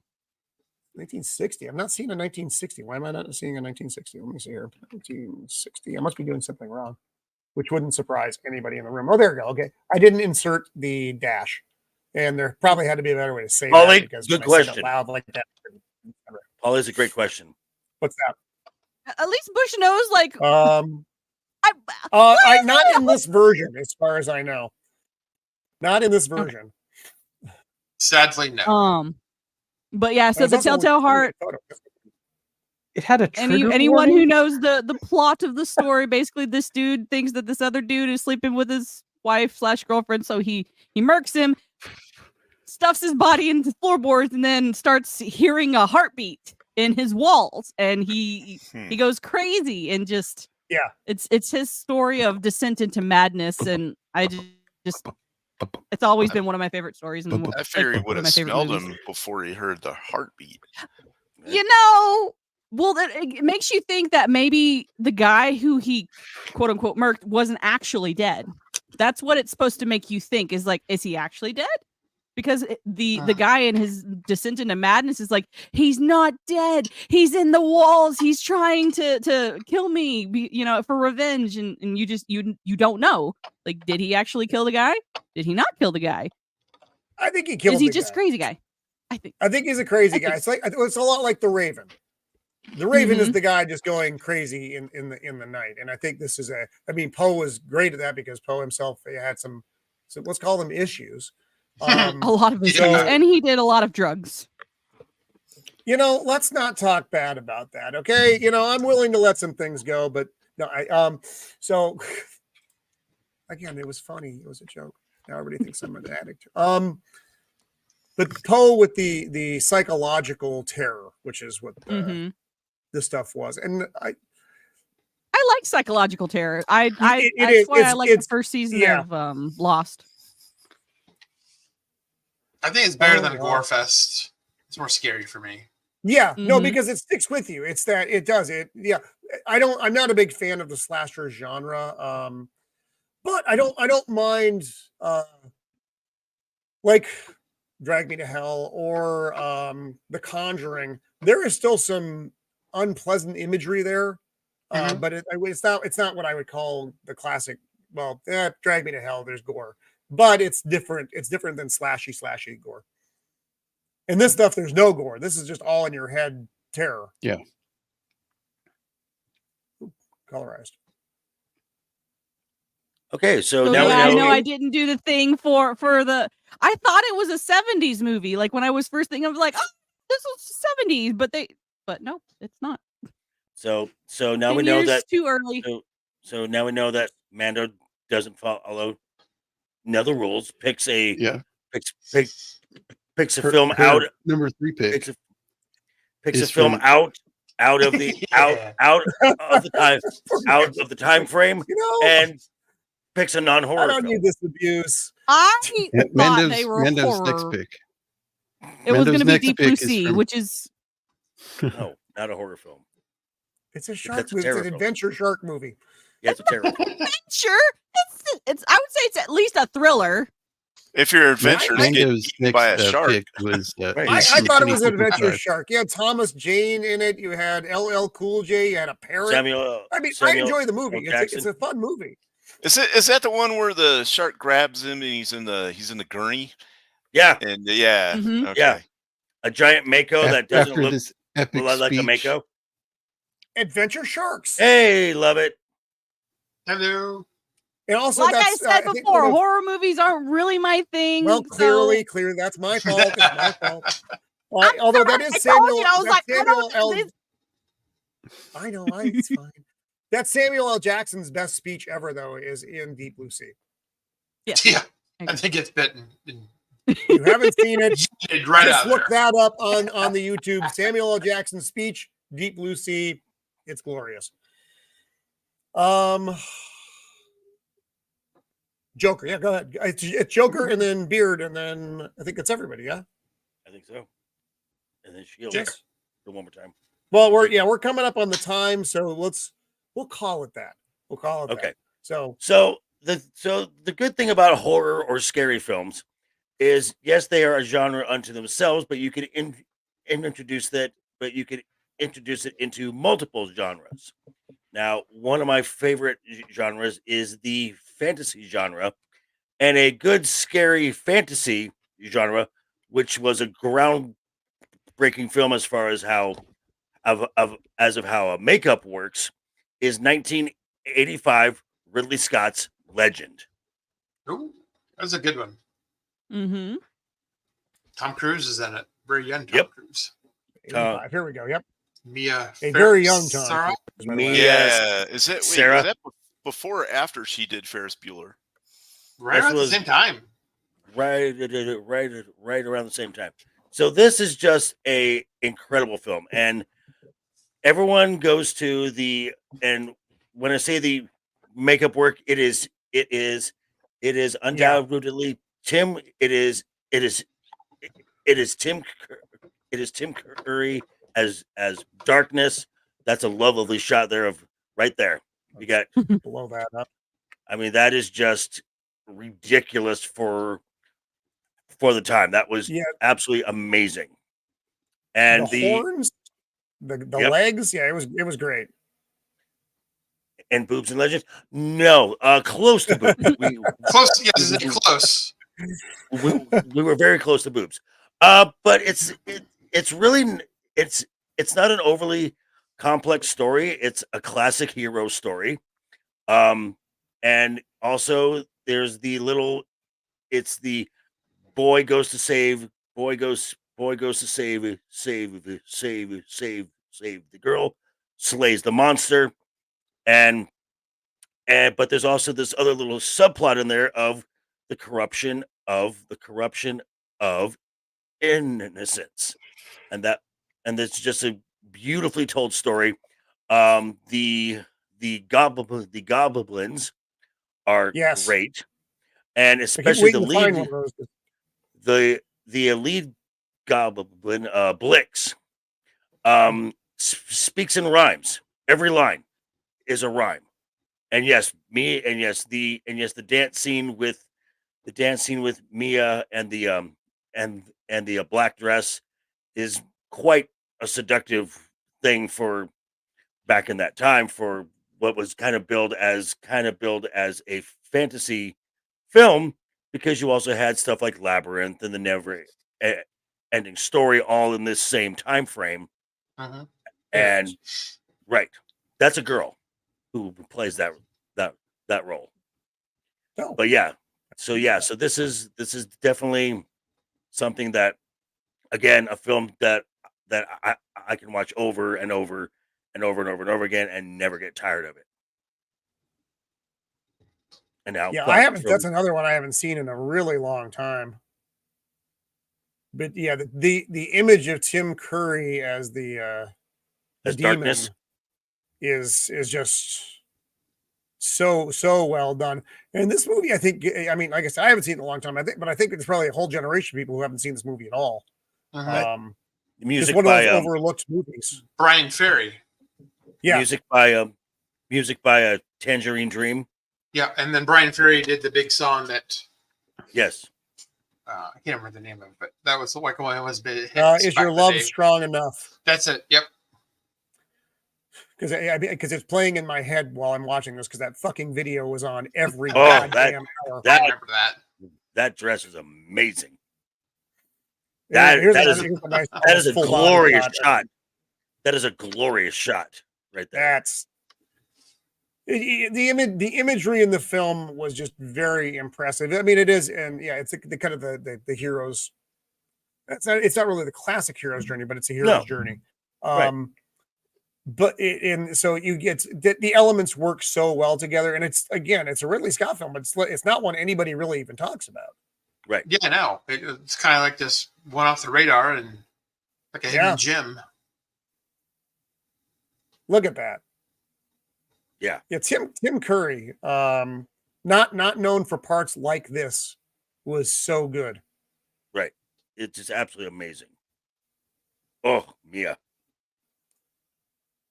Okay, not a horror film, but it's a scary film. It has monsters, and but this is I would say a scary film that it gets put into the fantasy genre. Yeah, agreed. Nice choice. That's a weird one. Okay. Beard? My bearded brother is next. Okay. All right. Thank you. If you forget, I'm old and I lose track of not many things. So. Well, this one I think probably will go pretty quick. It's a simple story, but I think it works. It's 2001's The Others. It's I don't know if I'm familiar with that. Is that what's her name? Tom Cruise's ex-wife? Yeah. Okay. Yeah. Yeah. Okay. I've still never seen it, but I know what you're talking about. 2001. Wow. That's a ghost story. Christopher Eccleston is in this. Christopher Eccleston was the ninth Doctor. Yes. He's her husband. So it's just after World War II has ended, and this woman is kind of alone in her house. Her husband hasn't returned from the war. If we ever get together, we'll do it. I'm a drummer. So. We need the guitar and spin on our belts, and yeah, that's right. But so she's kind of isolated in this home, and these three people show up to apply for jobs to help take care of the grounds and take care of the kids. And she's really eccentric. They really introduce you well to her kind of eccentricities, because she unlocks the door, goes in the room, closes the door, locks the door, and every door has to be closed before another door can be opened. And she's got all these weird rules. And you finally meet her children, and she claims that they have this kind of disease. They're allergic to bright lights. So they don't have electricity because the Germans kept cutting it. So they just learned to live without it. So everything's lit by lamplight. The lighting is great. It really adds to kind of spooky air. And it just kind of unrolls this mystery, because her daughter is talking to a young boy. Sounds start popping up around the house. And she's denying it all. Basically yelling at her children for believing that there are ghosts out there, and the servants for daring to kind of encourage that or say that they also believe it. Here's the thing. I don't know if I want to go into the very end of this, because it changes how you watch the entire film. Yes. Yeah. I would, for those of you who haven't watched it, spoilers, you need big to time. Or we can do it, but yeah, we're going to get giant spoilers here. So, well, actually, we can do it, and we can say, if you haven't watched Others, just spoil for about 5 minutes. I mean, it is over 20 years old, so time to get a drink. Yeah. Time so to we'll use go. the loo, as the British would say. Just hit mute. Okay, come back later. I will. If I'm still talking. So it kind of unwinds that there is something in this house. She walks in on her daughter. Her daughter turns around and looks like an old woman. Things are moving around. Doors are opening. Curtains that are supposed to be closed because it's her kids could die are opening and eventually disappear completely. One of the spookiest shots for me is when she runs upstairs where there's a whole bunch of furniture covered in sheets because she's investigating a noise. And me personally, in my real life, if I were to walk into that room investigating a noise, I'm going in armed. I'm already a paranoid enough person about what's around corners. That's why these films work for me, because it's all about the atmosphere and all about what I can't see. And so all of this is happening, and her daughter's drawing pictures of the old woman and the family that's supposed to live there. She finds a book of dead pictures back when they used to take photos of dead people. Her husband right there shows up in the middle of the day one time. Oh, and the house is completely surrounded by fog 24/7. And he's kind of out of sorts. And really the only conversation you get with him is he's shortly after she attacked her daughter, and he's talking about that other time. And they don't really get into it, but you get the feeling that she's done that before. And he basically just says, I've only come back to tell my wife goodbye. And where are you going? I'm going back to the front, but the war is over. The war's not over. Then he just wanders off. Kind of like their servants previously who just disappeared. Yeah. When you watch this the second time around, there's a lot of really good hints in there. And the servant people are acting weird. They're hiding gravestones on the property. And eventually she finds one of these dead images, or dead photos after people passed, that has the staff present. And she starts freaking out, and she starts finally realizing what's happening, and her perception changes, and she can see what her kids have been seeing. In big spoilers for anybody who decided to stick around, she walks in on a seance happening. People dressed in slightly more modern clothes, and the old weird looking woman is there, and she's asking questions. And Nicole Kidman starts freaking out, and she grabs the table. We're not dead. We're not dead. And then it switches the perception of the people at the seance, and she's gone. But the table is moving around, and papers start flying. And the whole thing is such a fascinating idea of ghosts that don't know they're dead, seeing the living as ghosts in their world. I love it. It's a brilliant twist. Yeah. And this is before, if I'm not mistaken, isn't this before The Sixth Sense? Or is it after? If you had not seen pictures of that older actress there, young, she's got brilliant red hair. Really? But I mean, yeah, this is, and it's a slow burn, and you got to turn your volume up, because rarely do people talk above a whisper, but that really works, because when there's sound that is important, it hits hard and loud. And it really sets the whole kind of feeling for just even the house as a character itself. It's after The Sixth Sense. Thank you, Jana. Yep. Okay. Another good movie. Another good one. So this is, I mean, Sixth Sense was another one. It had good jump scare stuff, where this one, if memory serves, had a more overall throughout the film vibe of creepy. Yeah, I mean, there are actually times in there where, I mean, jump scares get me, which is why I hate them, because I see them as cheap scares. I don't see that as getting inside my head. It's like putting bacon in every meal. Of course, it makes it better. Right. And so I know that those are coming, and they'll still make me jump. And there are times in this where, even though I know there's not one coming, you still get that feeling that it's about waiting to for it. Yeah. And it works good. I'm muted? You're not muted. No? Oh, God damn it. Zax, that's not funny. It's not funny, Zax. And you're welcome for spoiling the movie you've already seen, Copa. I live to mess with people. So yeah, there's not a whole lot to say about this. I mean, if you haven't seen it, you need to see it. I'm sorry for spoiling it, but if you have seen it, revisit it again, because watching it, knowing the ending, changes the entire perspective of the film, but it doesn't ruin the feeling of it. That's solid. It's a good ghost story for the season. That's solid.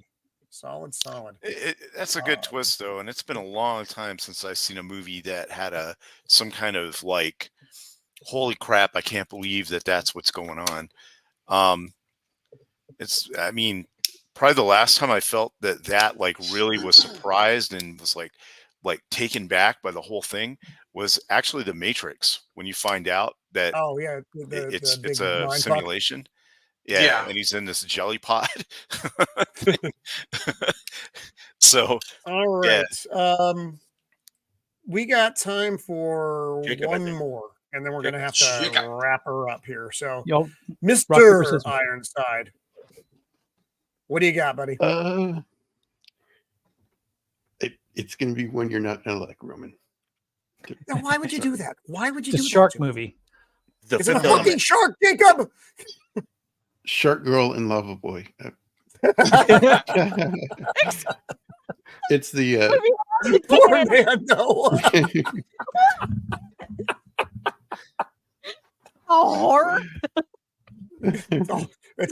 It's a horror movie. It's a different kind of it's a different kind of horror. Not the horror movies. Not the horror movies.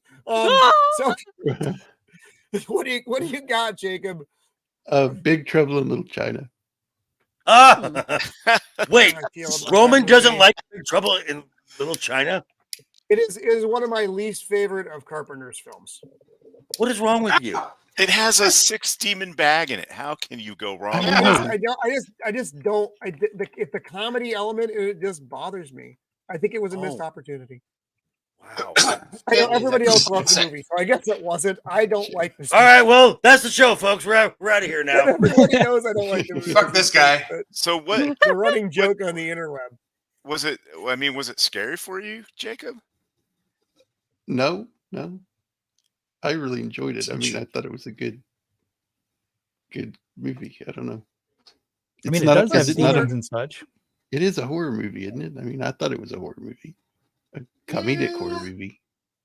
Action. I thought it was more of an action movie. Yeah, but like it does an have action supernatural. kinda, right? Supernatural action movie. Look, But I'm looking. You guys got to tell me when I don't have the fucking thing up because I'm looking at pictures, going, yeah, everything's fine. Well, there's no fucking pictures up. I think that that actress is her best role. Kim Cattrall. Yeah. Yeah. Except maybe she was in Star Trek too. Star Trek 6. Yeah, but yeah, that's good. Yeah. Raiden wins. Fatality. Yeah. He was my favorite part of the movie. Yep. Yeah. Egg Shin. Yeah, actually, last year when we did our John Carpenter, we went over all his movies. I had to rewatch this again, and I didn't like it any better.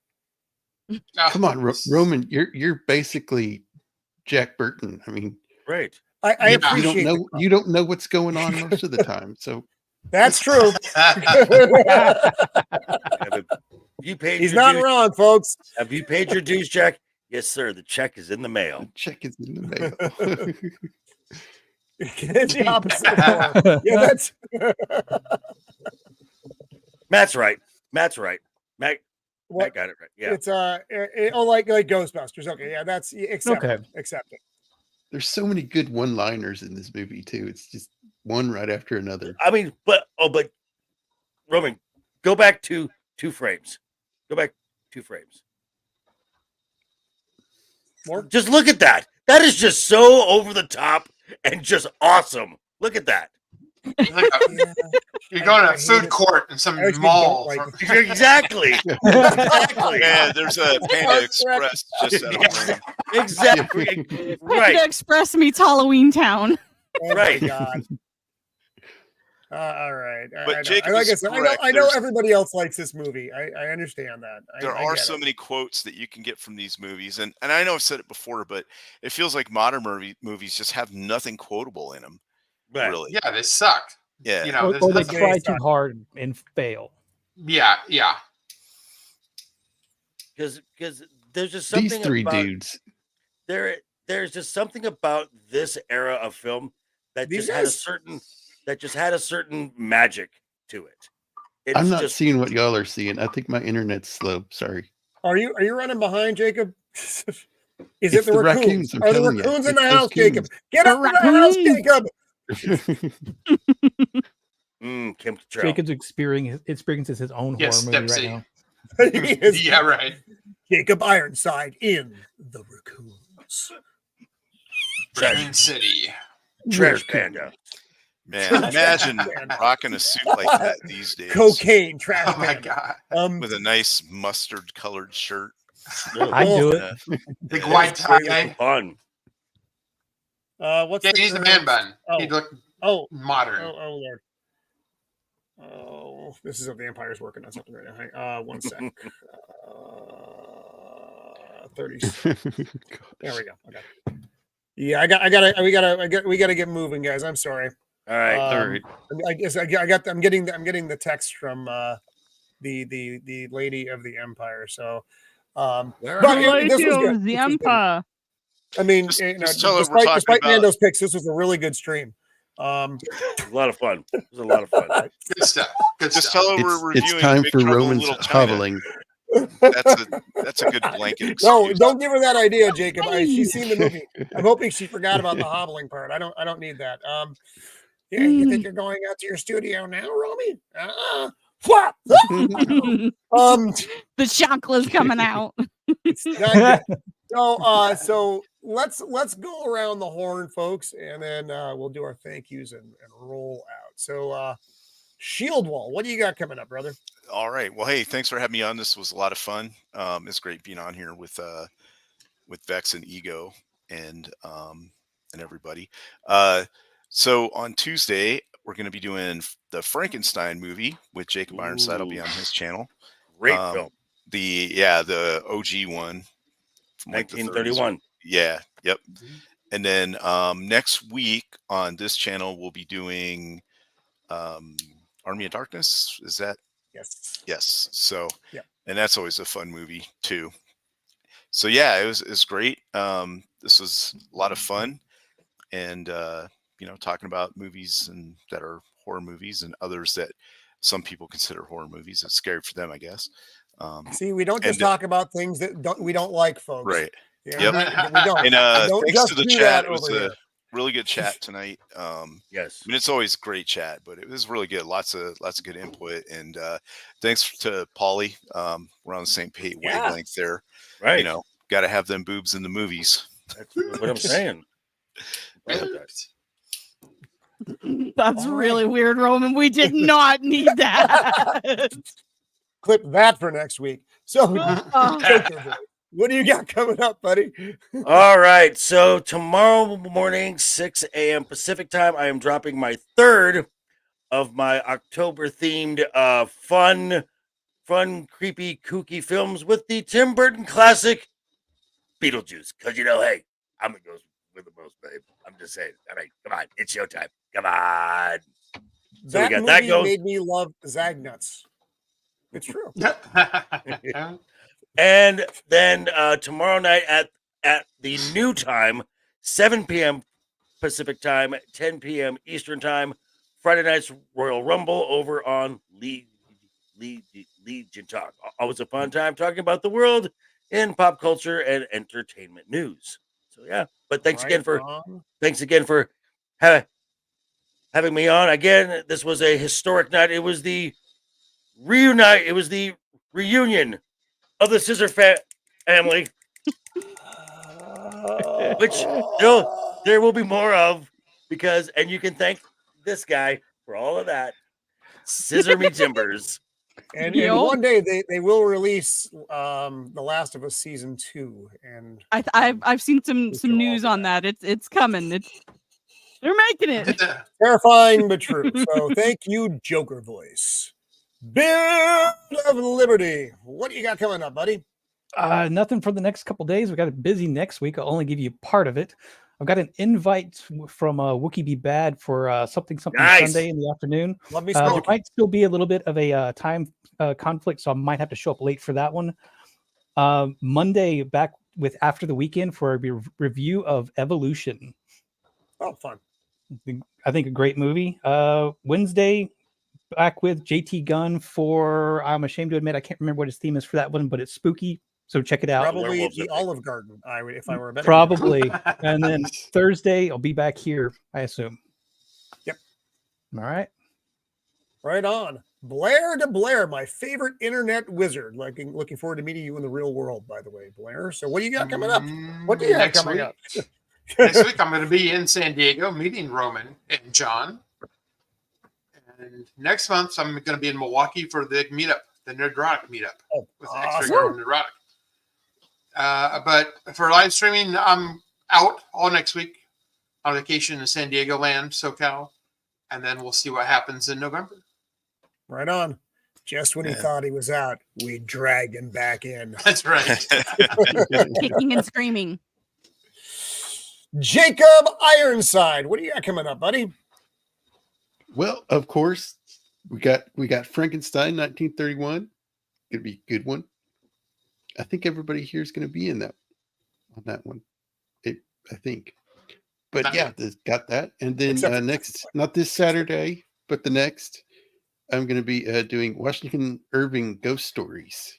Oh, nice. With Ms. Martin. Oh, nice. Excellent. Oh, I love Miss Martin. She's fantastic. And then the monster movie of monster movies, Dracula. Excellent. Is on Halloween night. Nice. Oh, nice. He only got paid $3,500. Yeah. Bela Lugosi did to do that movie. Wow. Took a big pay cut. I don't know why I have that in here. I obviously had to make something else had to leave for that to be there. But it's there. You know, what are you gonna do? Oh yeah. One more thing. Sorry, I'm gonna be on Roman's show for yes, Army of Darkness too. So. I think I am as well. I don't know. Yeah, I was going to talk to you after this. I'm like, why the fuck is Joker's name on? so yes, if you want to be on, you're in. Yeah, sure. I was like, why is Joker's name not on this? It was upsetting. I fucked up anyway. Putting this show together, I left people out I thought were in, and just a complete fucking chaos because I don't know what I'm doing. So here she is, the lady who does not like horror films. What do you got coming up, Mando? To me, if it scares me, I consider it horror. I'm sorry. That's always my barometer of like, does it scare me? Yes, it's horror. It's okay. Let's see. I will. This Saturday I should be doing Literary Souls, unless. Oh jeez. Oh God. Yeah, no, it's fine. It's fine. No, I clicked the wrong thing and everything went away. It's back. Spider. I will also be on Jacob's channel. And I don't know about the Army of Darkness. I'll watch the movie. I haven't seen it yet. You on for that, man? Don't I have you on for that? I'm pretty sure I do. Okay, yeah, if you do, for sure. You agreed to this, man. Now. Yes, I did. You did in fact agree to this. There's no there are no. Are you on that? Let me check. Hang on. Before I commit you to something you may not be part of. No, actually you're not. Oh no, you are. You're the last. Yeah, you're on there. You're on there. Yes. I'm the last one on the list. There are no. I don't. That's not necessarily in order. I just got to type it in as the phone lets me. So I just squeeze people's names between other people's names. You know, it is what it is. But there are no lions. I think it's not super scary. It's not really even, it's comedy horror So for those of you who don't know, we are doing Army of Darkness next week, the third film in the Evil Dead trilogy, with Bruce Campbell, directed by Sam Raimi. I love the movie. It's a lot of fun. Now the second Evil Dead is the same thing as the first Evil Dead with a better budget, and then there's this one. Yeah, there's this one. Yep. For those of you who don't know, this one's very different. So yeah, it is very different. Next Thursday at 5 Pacific Standard, we will be doing, and we have a really nice panel put together for that as well, for Army of Darkness. I will be on with Jacob doing the Frankenstein, Mr. Frankenstein, Dr. Frankenstein, Professor Frankenstein, one of the Frankensteins on Tuesday. But I am going to be. Oh, that's right. And I watched that today, Jacob. There is no freaking Igor in the movie, and I was disappointed. Igor. Oh. But anyway. So I want to thank this Igor. panel tonight. This was for and Vex and Ego and my young son John, who are not here. But everybody who's here, I enjoy these panels. They are just a lot of fun. Everybody's sharing the things that they enjoy, even Mando, and getting to have the discussion about those things. And it's a hoot. It's a hoot. It's just a lot of ideas out there, and some of them are good, and some of them are lions. So, and I want to thank the chat tonight. You guys were great as well. We had so many people out there. It was definitely a who's who chat tonight. So thank you guys so much for showing up. That makes me want to get up and do another one of these shows after I come to from my blackout drunk. So again, I do want to thank you all for being here this week, and join us next week and check out everybody's stuff that is coming up. Until next time, this has been Roman of the Empire. Please be kind. Toodle! Bye.